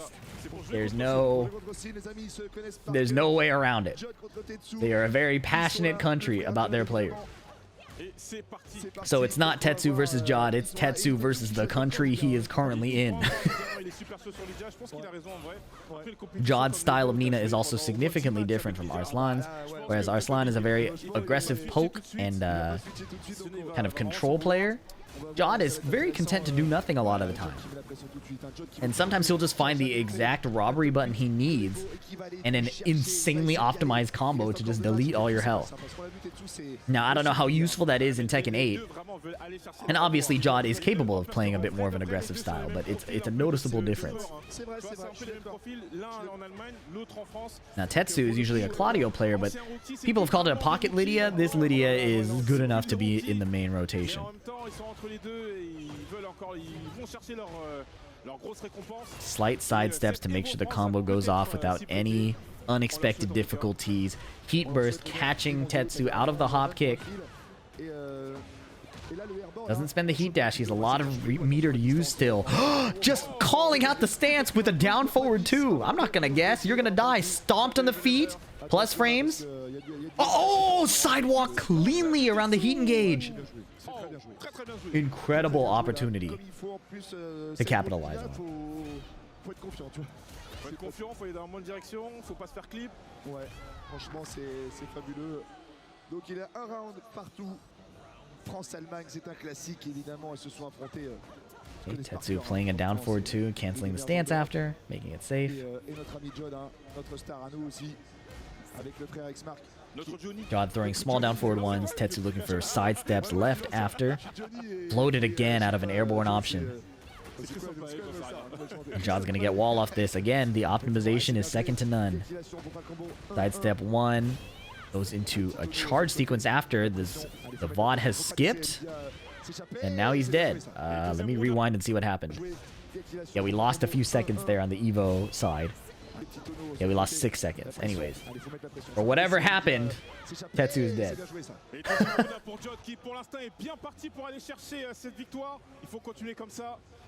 Exploding floor available. That's Nina's heat smash.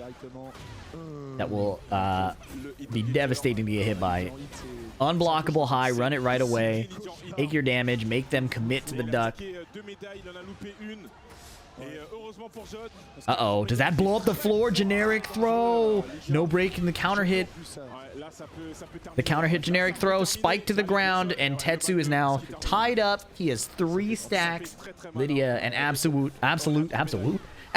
demon with 3 heaven and earth stacks. She's pretty good without it too, but now this is a bit horrifying. Jodd is fishing with counter hit forward 2, but isn't extending the string and not getting the launch as a result. Nice block on the low. What a punish, going for the chain throw option. That really hurt. QCF2 misses. Tetsu's in heat first. It's time to guess. Okay, small punish. QCF1, but he gets floated once again, trying to hop kick, and Tetsu putting out a coverage mid or a coverage high that floats. Slide. They're both looking for it, so we did the homing mid. Power crush. What a great choice, Jodd, to close it out. Very intense. That was very close down to the wire. Lidia got 1 straight hit. It could have been ugly. Now, Joka coaching his fellow Falcons teammate. Now they're on Yakushima. Lidia probably not going to be able to take advantage of her wall re-stick combo when she has 3 stacks. Nina not able to take advantage of her while standing gun punishes that blast you into a wall and do 10 million damage. That number is precise. Tetsu ducking and punishing jabs. You know he's locked in. Punch parry here. Down forward 2 after threatening the string extension. Catching Tetsu trying to challenge after a sidestep. Spike into the ground. Plus frames. Wow. A combo ender into plus frames. That's tough. Nice block and punish. Doesn't charge it up, but the parry goes through. Heat smashes, so we can get another stack. Runs the chip damage mid, +6. Tetsu slowing it down, not forcing anything. That's guaranteed on counter hit. He gets another stance mix-up. Jodd finishes the second hit of the string. Plus frames. 1-2, finishes it anyways, and a down 4. They're scrapping back and forth. Down forward 2, counter hit into guaranteed stance follow-up. Sweep the leg. It's launch punishable. Mid chip. Oh my goodness, just delaying the stance option, catching Nina moving. CD1 counter hit. Does 4 of them for this combo. Jodd known for his insane combo game. Sidestep duck into stand up and block again, but eats the stance low. Punched in the head. Uh-oh. Tetsu building a monstrous lead here. What can Jodd even do? He can find a heat engage. Is he going to start wiping the floor? Huge chip. Oh my goodness. Spaghetti. But if Tetsu doesn't heal, oh my goodness, no throw break, and he survives. He finds the throw and taps the toe. Okay, punish on the backswing 4. Nice block again. Slide, counter hit. Full combo coming through. Uh-oh, never mind. On to the next play. Can't dwell on the combo drop.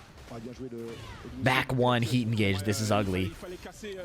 Power crush mid again. He's not running the unblockable high because a launch will kill him, probably. Jodd gets like 79 off of his launch punishes, so oh my goodness. Oh, power crush! Jodd has a challenge next time, and he does not. He does not. Ouais, franchement, c'est très bien joué, hein. He wins on the infinite stage. 3 matchs, As an opponent of a Lidia, I would hope to not be on a walled stage once again. il va prendre un petit coup. Non, il sera d'accord. Okay, Jodd with the costume change. Nina costume 4, one of my favorites personally. Là, on a sorti le skin de légende. Ah, le skin de légende. Ça, c'est le skin de Jodd. Le skin marié. marié. Voilà, Le skin ça, qui c'est dit son le- skin porte-bonheur. Le skin build, il est vraiment là. Okay. Il est vraiment Tetsu là, running c'est 1-2s le and skin quick qui dit pokes, cette contesting Nina's control. Donc, on va voir si ça va lui porter bonheur, si ça va porter bonheur Jodd à la France. frame trapping with a full back 2-2 counter hit confirm, and the lead is huge. But it's season 2, it's never over. Down forward 2, this could be over. S'il fait pas attention, ça tue. Speaking is Si, il peut bien le faire. dangerous. Voilà, Yeah, et- super dead. Wowee. Voilà. Okay. Allez, allez, 2 rounds, mon Jodd. La France est derrière toi. Il est Forward derrière 2. toi, devant ton public. Glide catching the sidestep. Jodd is getting in there. I told you that he usually plays passive, but now he's getting really active. Recognizing that Nina is not really matched at all in the poke department, except maybe by Anna. Tetsu finding a nice hop kick, but it was absolutely like the last ideal option. He was getting pieced up and had to stop the bleeding. Nice down jab to get underneath the high of that string. Challenge the delay. Sidestep hop kick around the 1-2. Le step get, allez, relever, Eddy, t'en peux plus. Sweep, mid, punish. Wow. He got caught by the running 1+2. The instant running 1+2 out of the sway. A new season 2 option for Nina is to do that move out of her sway option. Bon, il a raison, c'est bien ce qu'il fait en plus de pas le laisser respirer là. 4-4-2. Now Tetsu in the driver's seat. Jodd ducked. Jodd ducked with his back to the wall. That's the European RPS I was talking about. Why would you duck there? You have a 2-round lead, and now you're dead. Oh no. It is truly a guess, to be fair, in a 1-2. But if he still has meter left, you know. But hold on. Sidestep down forward 2. He's not letting that incident slow him down at all. On fait mal, on garde un peu de barre pour balancer une smash. Vas-y maintenant. 1-2-2. Uh-oh. That's it. Jodd cleans it up and oppresses Tetsu's Lidia. Very, very well played. Very, very. I am losing my ability to speak in real time. This top 24 is drawing to a close, but there are still tons of great matches. Yagami versus Qudans. New Blood Mishima versus the oldest school Mishima that you could probably think of besides, well, at least of all that are still active to this day. This is probably the legacy Mishima. Okay, wave dashing forward. Not a lot of hitboxes exchanged yet. Nice. Unsoku 4 heat engage. 3-2 evading highs. A crucial Reina tool. A homing high that evades highs. Quite good if you ask me. Sweep the leg. This is at the wall. It's going to do more damage. Nice sidestep around the forward 4. Wow. And using the 2-2-1 to wall splat. Doesn't need any more of a complicated punish. Actually, that probably does the most damage of any punish that you could do there that I can think of. Uh-oh. Block, crouch, cancel, electric. I've been hell swept a few times in my life. It means I've blocked many hell sweeps and punished them with electrics. You like that level of precision and experience. That's the cool part of Legacy experience. You get really optimized punishes like that. I can't believe the whole combo extension hits there. Nice punish! Heat, a lot of healing coming. Stomp, stomp, stomp. Low get up kick. Yagami finding his way in. Hell Axel. Ducks the second hit. Third strike parry. 1-1-2 is guaranteed. Oh, he ducked! He ducked the Omen mid extension. He gets to break the floor, and that's going to guarantee a kill, no? Yep, strong aerial tailspin. A few extra hits. Get him as close as possible. Surely dead. Wow. Very, very well played. That Omen string mix-up in the mid-wall splat was cheap. So cheap. 2-0. Close it out here. Yagami electric on Qudans' forward 3. Now Qudans has to force his way into heat really quickly because he wants to get Warrior Instinct. Oh, goodness. And he find an opportunity. He's wave dashing in. I need to see a heat burst, perhaps. There it is, but now we got Power Crush. It's too predictable now. You waited too long, and now the floor is going to break. Oh, no, he dropped the combo. Warrior Instinct is active. Heat Smash just to heal the mid. I got 1-2. Oh, Wavu. 1-1-2, just challenging to get him off of me. 1-1, ducks a second hit, down jab, forward. Oh, double forward 2. Wow. The heat burst came so late, Yagami was able to make the read with his own Power Crush and then dropped the combo. Surely he was trying to go for some kind of floor break. I'm not sure though. Regardless, he's able to close it out.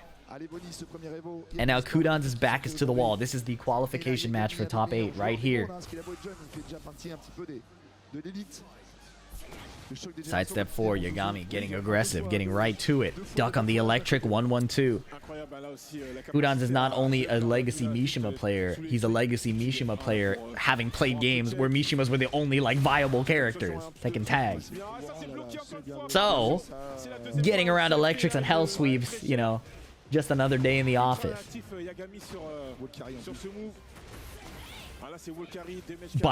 On the other hand, nobody has ever fought a Mishima like Reina. You know what I mean?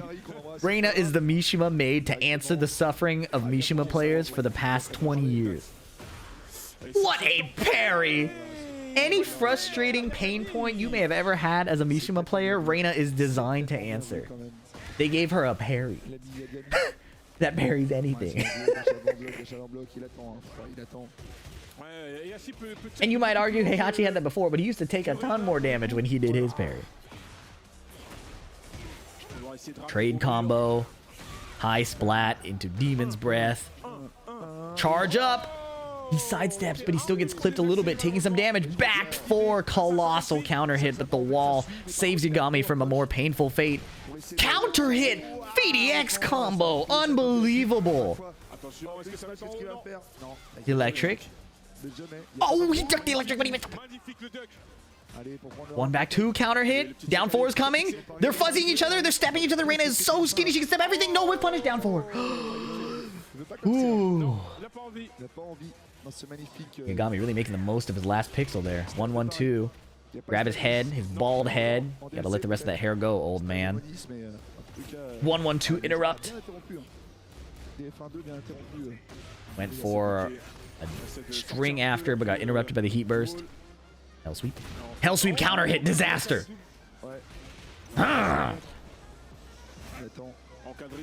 Heat smash. Cancels the stance. Doesn't even go for the mix, but sweeps his legs after. Forward 3 in case he was ducking. Sidestep heat burst. Far from out of it. Homing option with a disgusting follow-up damage. Disgusting amount of follow-up damage. While I'm worrying about my words, Yagami is worrying about finishing off Qudans. Set point. Elimination point. Warrior Instinct is active. Oh, she can backdash the throw? Hell sweep number 1. Will he do it again? Wow, that hurts.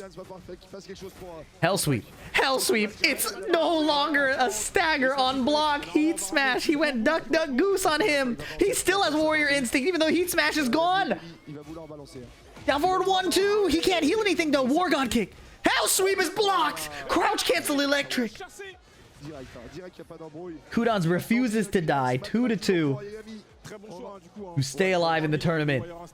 To qualify for top 8 in Yagami's case.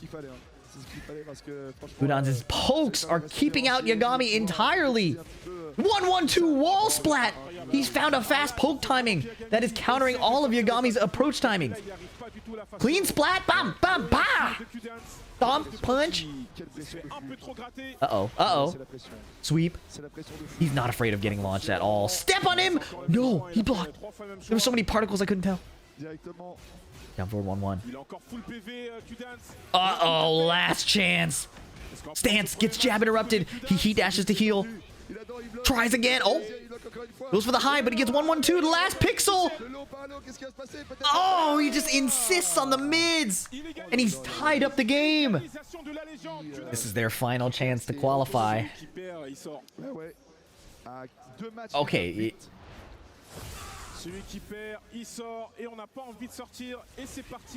Third strike parry on the electric. Stepped on his feet, but got blocked. Would you call that stepping on? It's like stepping sideways. You know what I mean? It's a kick. Who am I kidding?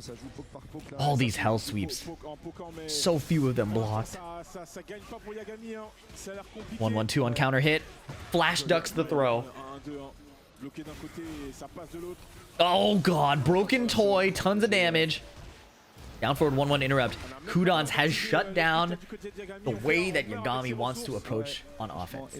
Yagami has to figure out a way around these jabs and down forward ones. It's easier said than done. Heihachi is kind of known for that, even with a nerfed down forward one.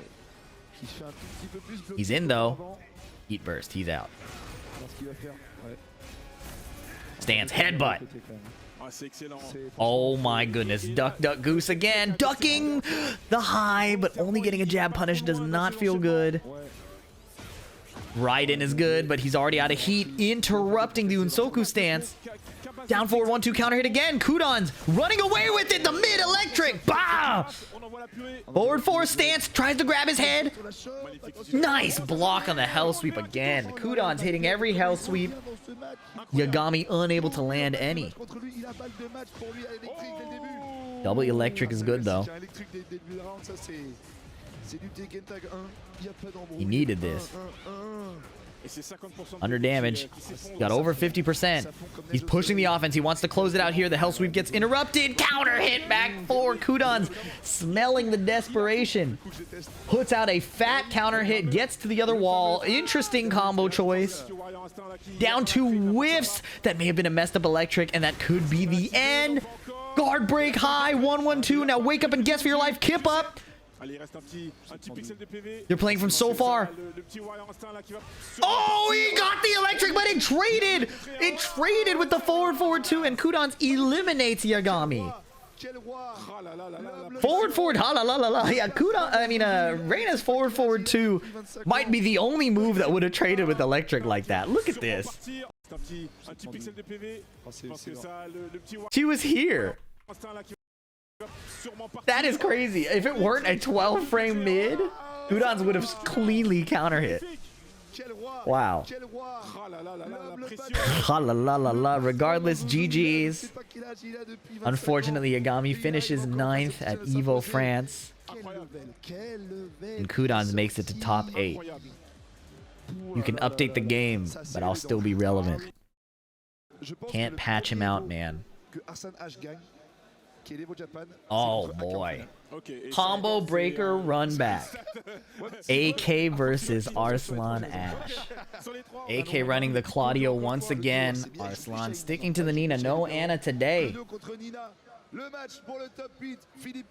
Sidestepped the down 2, but didn't get a launch. He got floated by the bad breath? Oh dear. Whiff! I have to believe AK would have hop kicked that as Shaheen, but there is a big tax on switching characters. While you're focused on timing and move selection and combos, you will miss some whiff punishment and block punishment opportunities. It's the nature of switching characters in Tekken. It's why multi-maining is so impressive in this game. Oh my goodness, ran past him. The get-up kick was off axis and gets punished on whiff by the heat smash. Counter hit jab. Nice block on the low. Counter hit. Doesn't launch anymore. They did nerf that. Down forward 2. Does he spend the wall or does he want it for another interaction? He probably wants it again, yeah. Uh-oh. Chain throw. Broken. Back 3. Uh-oh. Down jab string, one of Claudio's greatest assets in the small Tekken game. Okay, partial charge. Wall splat! Oh, but he wasn't able to get the running 2! Down jab, back three. AK navigating to a better wall position while running offense. But he dies to Arslan's pokes after losing his turn. Oh my goodness, they're whiffing from downtown. Nice duck, but Arslan didn't launch it. Flipping around. Back three. Yeah, AK knows how to poke. Can it keep up with Arslan's Nina? While using Claudio, gets ducked and launched again. Damn, spiked and stomped. Toe kick to get up. Nice sidestep. Getting around the guns. That is a huge error. Tornado. Boom, boom. Heat smash is blocked. Incredible block from Arslan. Now they're both no heat, but Claudio's install interrupting. Down forward one. Down jab string again, and he runs the low. AK scrapping for his life. Down forward 1-2. Arslan using a cheap character. Can you name a character in this game that isn't cheap? Oh, he tried to duck and launch, but the whiff recovery is too good. That is cheap. Oh my goodness. Shaheen, you're joking. 1-2. Sidestep burst. He needs to. He's like at a 70% deficit. While standing 1-2. Oh my goodness. Sweeping the feet, no explosion, but it's enough to get a wall splat that makes him track the tornado. Chip and heal. Power crush is good, but she healed enough to survive. He tried a while standing 4, and he gets slid on. The floats that AK's unable to, or the side wall splats that AK's unable to convert on. They all looked so good, but he just barely isn't there in time. Just barely isn't there in time. Arslan would love to defend his title here. Although technically EVO France is a different tournament. So I would say maybe acquire another EVO title. But on the loser side, his back is kind of to a wall here. Of course, the game lead is great. But we've seen game leads evaporate. We've seen crazy comebacks, even at 1 pixel. Okay. Spike to the ground, slide on his head. Down forward 1-2 gets cleanly sidestep, but AK misses the 1+2, 1+2, 1+2, maybe because he was off axis. Okay, DP attempted. Catching the sidestep button. Back 4-2 is good. Clipped Arslan moving, I think, and this combo is going to be huge. And the wall is kind of right there. Double tailspin. Yeah, he can get it. Boom, boom, boom. He gets install again. I'm not a fan of that. I'm not a fan of combo with install into install regenerated. That's like an extended heat mode. Back 2-2-2 counter hit, though. Arslan refusing to die.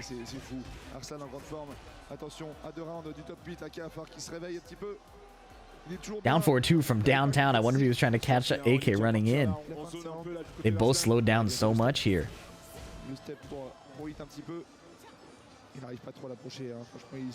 Forward 4 whiff. Nice sidestep 2. Must have just clipped him moving. I didn't see a duck. Huge wall carry, no splat yet, but he gave up the position by running over him. Uh-oh. There's no hazard, so a heat smash isn't super deadly, but Claudio at the wall is still mad annoying. Partial charge again. Uh-oh, ducked and launched. AK's placement of down back 4-3 is confident and persistent, but so is Arslan's willingness to duck and launch it.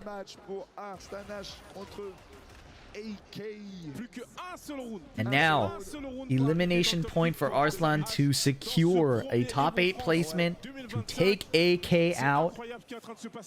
Will this be the round? Arslan started going in. Yep, dashing back in, playing his poke game. Bad breath, breathing on him, kneeing him in the chest. Down forward 2 when AK tries to run his offense back.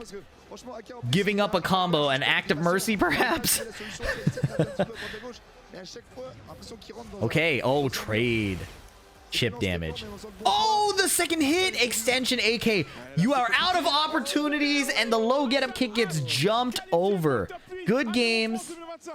between these frequent rivals in Tekken 8. AK is now out of EVO France. And another top 8 spot secured by the legend himself, Arslan Ash.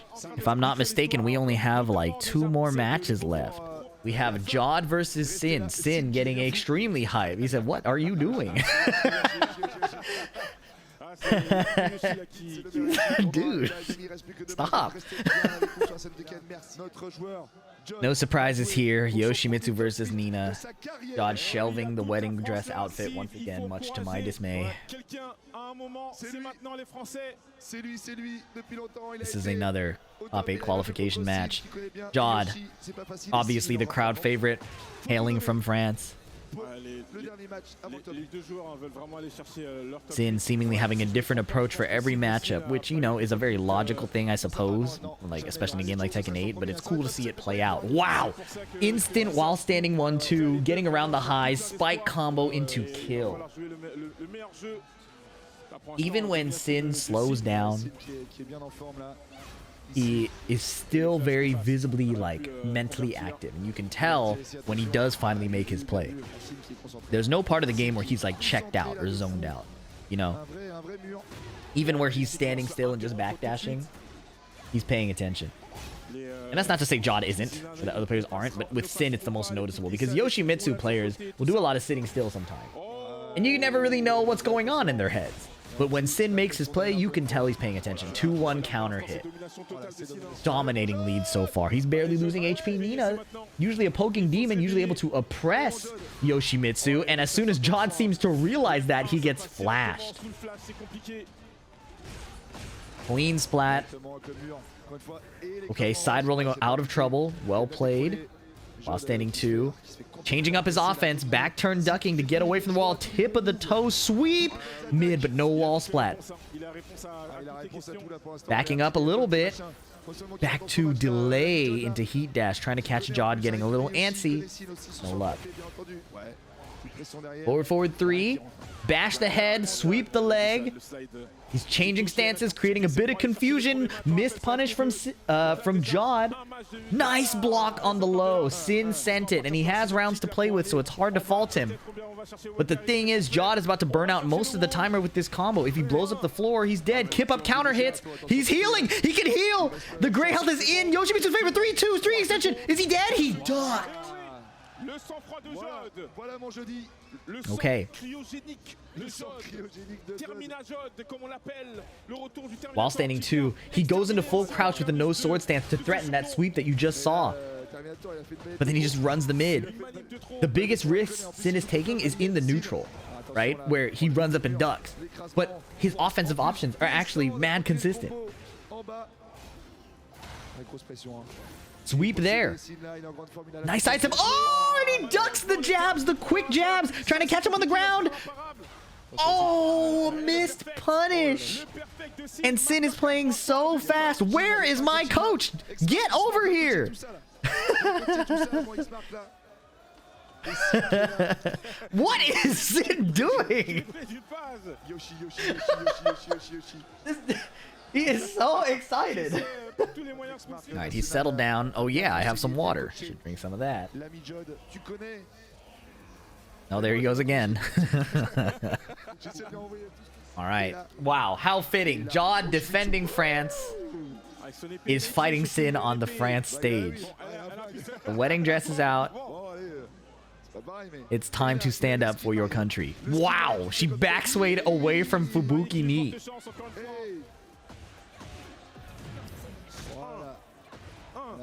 Step on him.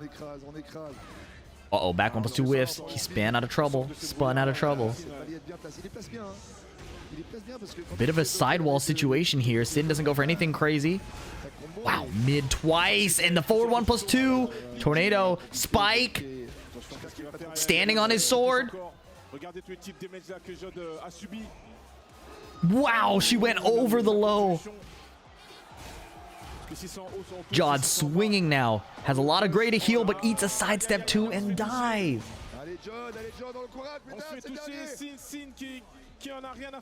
Back to 1. Big robbery attempt. Jodd stays calm and launch punishes. Calm down. Stop tweaking. Flip over. T'es pas à voir, t'es pas à voir. Yep, taking as much damage as possible. Now he's really cornered.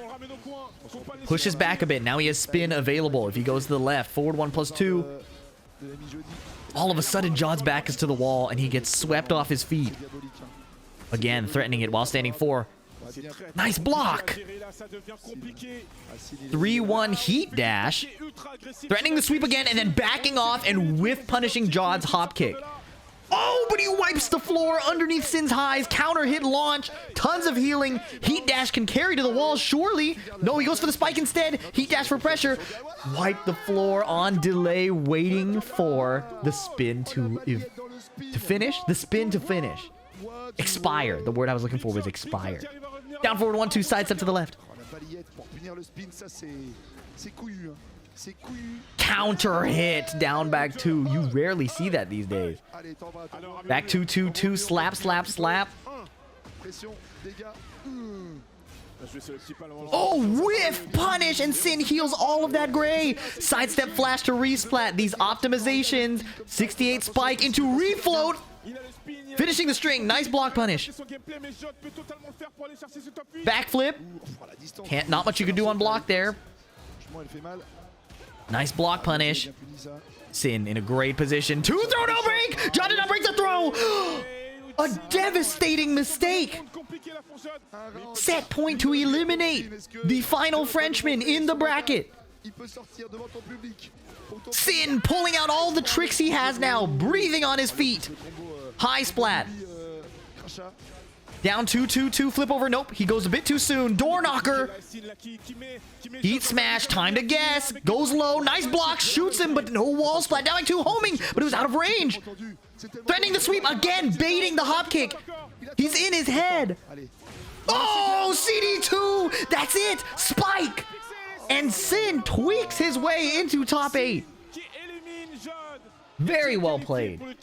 His ability to bait out the up 4-3 and take a small whiff punish was incredible. Incroyable, as they say over there. Very, very well played. Then returning to calmly. Oh yeah, fist bump me. Get your hands away from me. Il y a eu serrage de main. That's valid. Handshakes at these big tournaments can like get you sick. Il tape de fou. So I don't blame people for going for fist bumps. And the final match of the night is here, ladies and gentlemen. DNF CBM against DRX Lowhigh. If you recall, CBM was quite literally J'ai rarement vu quelqu'un gagner un like tournoi avec autant de 3 hits C'était magique. from advancing Jeondding, d'ailleurs, en finale. and got came back upon by Kaneandtrench, I believe. Il me semble que la finale, Yeah, c'était, Kaneandtrench. Lowhigh contre, So, Jeondding. Il me semble. here he Je crois is, que Lowhigh, si je dis pas de bêtises encore une fois avec mes fameux stats, back again looking to qualify. sauf que Le Bryan de Lowhigh, le Bryan Bryan qui ultra explosif, aujourd'hui meilleur ultra Bryan, agressif. meilleur Bryan. Dashing in each other's faces. These guys have also played a ton. Nice duck under the hook fist. Des jettopers par-ci, des jettopers par-là. On va voir comment est-ce qu'il va sortir face à son confrère CBM. 2-1. Okay, down 4 underneath Bryan's jab. These guys are scrapping. Je ressens depuis des années, c'est tout simplement aujourd'hui, vous avez en face de vous le meilleur jean du Back monde, 2-1. le meilleur Bryan du monde, les amis. Oh, tic, tic, tic. Avec Isama, la famille. Bon, il y a Ref aussi hein, qui est costaud, mais voilà. En tout cas, aujourd'hui, That's it. c'est le meilleur. Aujourd'hui, c'est le meilleur. C'est les légendes absolues déjà du jeu. Oh, heat dash on the second hit. He just finished it. Didn't even hesitate. Lui qui a déjà remporté les veaux. Lowhigh lost to Sin. That's right. That's right. So Lowhigh has been battling through the losers bracket, Sur Tekken 7. whereas CBM just got here. Pour l'instant, c'est CBM fait un tournoi exceptionnel, exceptionnel. Down forward 1-1-2. Il est là et ça bloque. While standing for a bit late. Hook fist on the whiffed Requiem. Sur ce finish, on va essayer de ramener jusqu'au mur pour faire prendre Back le 2-1. le Doop, doop. Mais on est un peu trop bas. Hein. Forward 3 into the 1-3 string. Unconventional offense. Not doing a lot, but maybe overloading Lowhigh's mental stack a bit. Pas de step ici. Avec QCB1. Uh-oh. Neo Incinerator 4th hit. Attention, Back 1. toujours le snake eye. Dashing into his face. He's cornered him. Ça, c'est Down 4. Requiem does not wall spike clean. He misses the taunt confirm. Ça va pas toucher. Oh, wow. CBM is finishing all his strings off of the Zen 1. Encore une fois, IF1, DF1-2. Ça gratte un petit peu. Nice rage art. Disrespecting the plus frames from the stature kick. Là, tu penses que ça tue? Ouais, je pense que ça tue. Moi, je pense que ça tue And pas. that should be dead. On met On une prend caisse. Paris. Tying it up. Tying it up. Off of the plus frames of the stature. Pretty confident that CBM was going to continue running his offense. These guys have more than just this first two of experience, and that's putting it lightly. Nice block. That's a heat burst. Covering a lot of timings from the Jin, and a dash QCB1 blowing up CBM's sidestep button. Canceling the string into while standing 4. Confident play from both players. Uh-oh. Tech trap, no jet upper. Lowhigh is moving a bit too quickly. He's not connecting the knee on the taunt. That's happened multiple times now. But if he's going for it, that's good confidence. Sidestep duck while standing 1. Adjusting the combo for the high splat. Doesn't get it. Gets the snake eyes anyways. Taunt threatened. Taunt twice! Neo Incinerator. CBM got up into the second one. 1 game away from making it to top 8. Lowhigh would love to claim this Evo title. So would CBM. So would CBM, to be fair. Who wouldn't? What am I really saying here? What am I really saying? Lowhigh would love to claim another Evo title. His last win was Evo 2018 in Tekken 7. Okay. These guys moving in and out of each other's space pretty well. Lowhigh using that long range down 4 to chase CBM down a little bit. Down 2. I wonder if he went for an electric. CBM can 14 frame electric. He is that guy. So the down 2 makes me think that he went for a punish.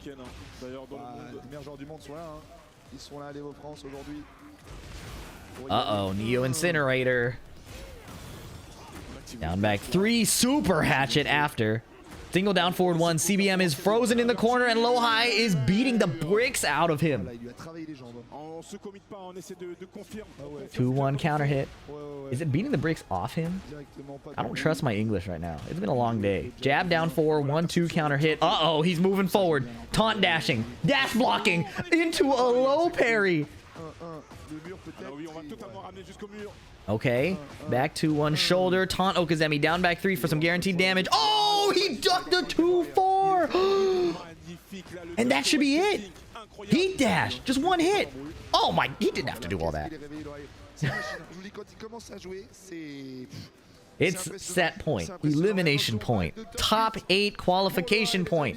CBM missing a whiff punish on the down forward 2. Then again, Lowhigh could have extended it into the counter hit mid, so hesitation is somewhat valid, but now Lowhigh is just running into his face.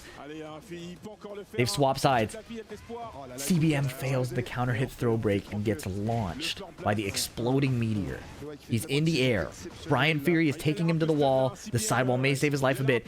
Lowhigh is taunting, but he's dashing in his face again. How much stage position has CBM given up to Lowhigh's forward dashing? He ducks and taunts. He's feeling confident, but he messes up. CBM capitalizes with a while standing 2. Ikuzo.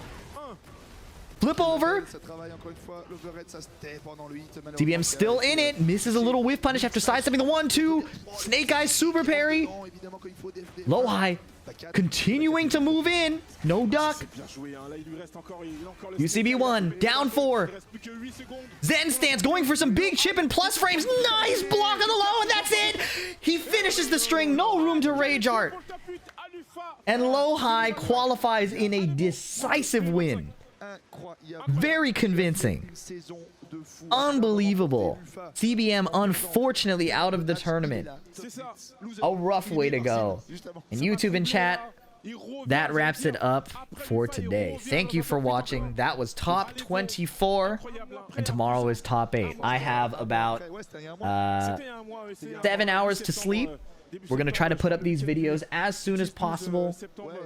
I appreciate you supporting live. If you're watching the video after the fact, I appreciate your support too, especially in comment form and in like form, that little thumbs up, and finally in subscription form. Thank you so much. I appreciate it a ton. That's all I have for you. I will catch you in the next one. Peace.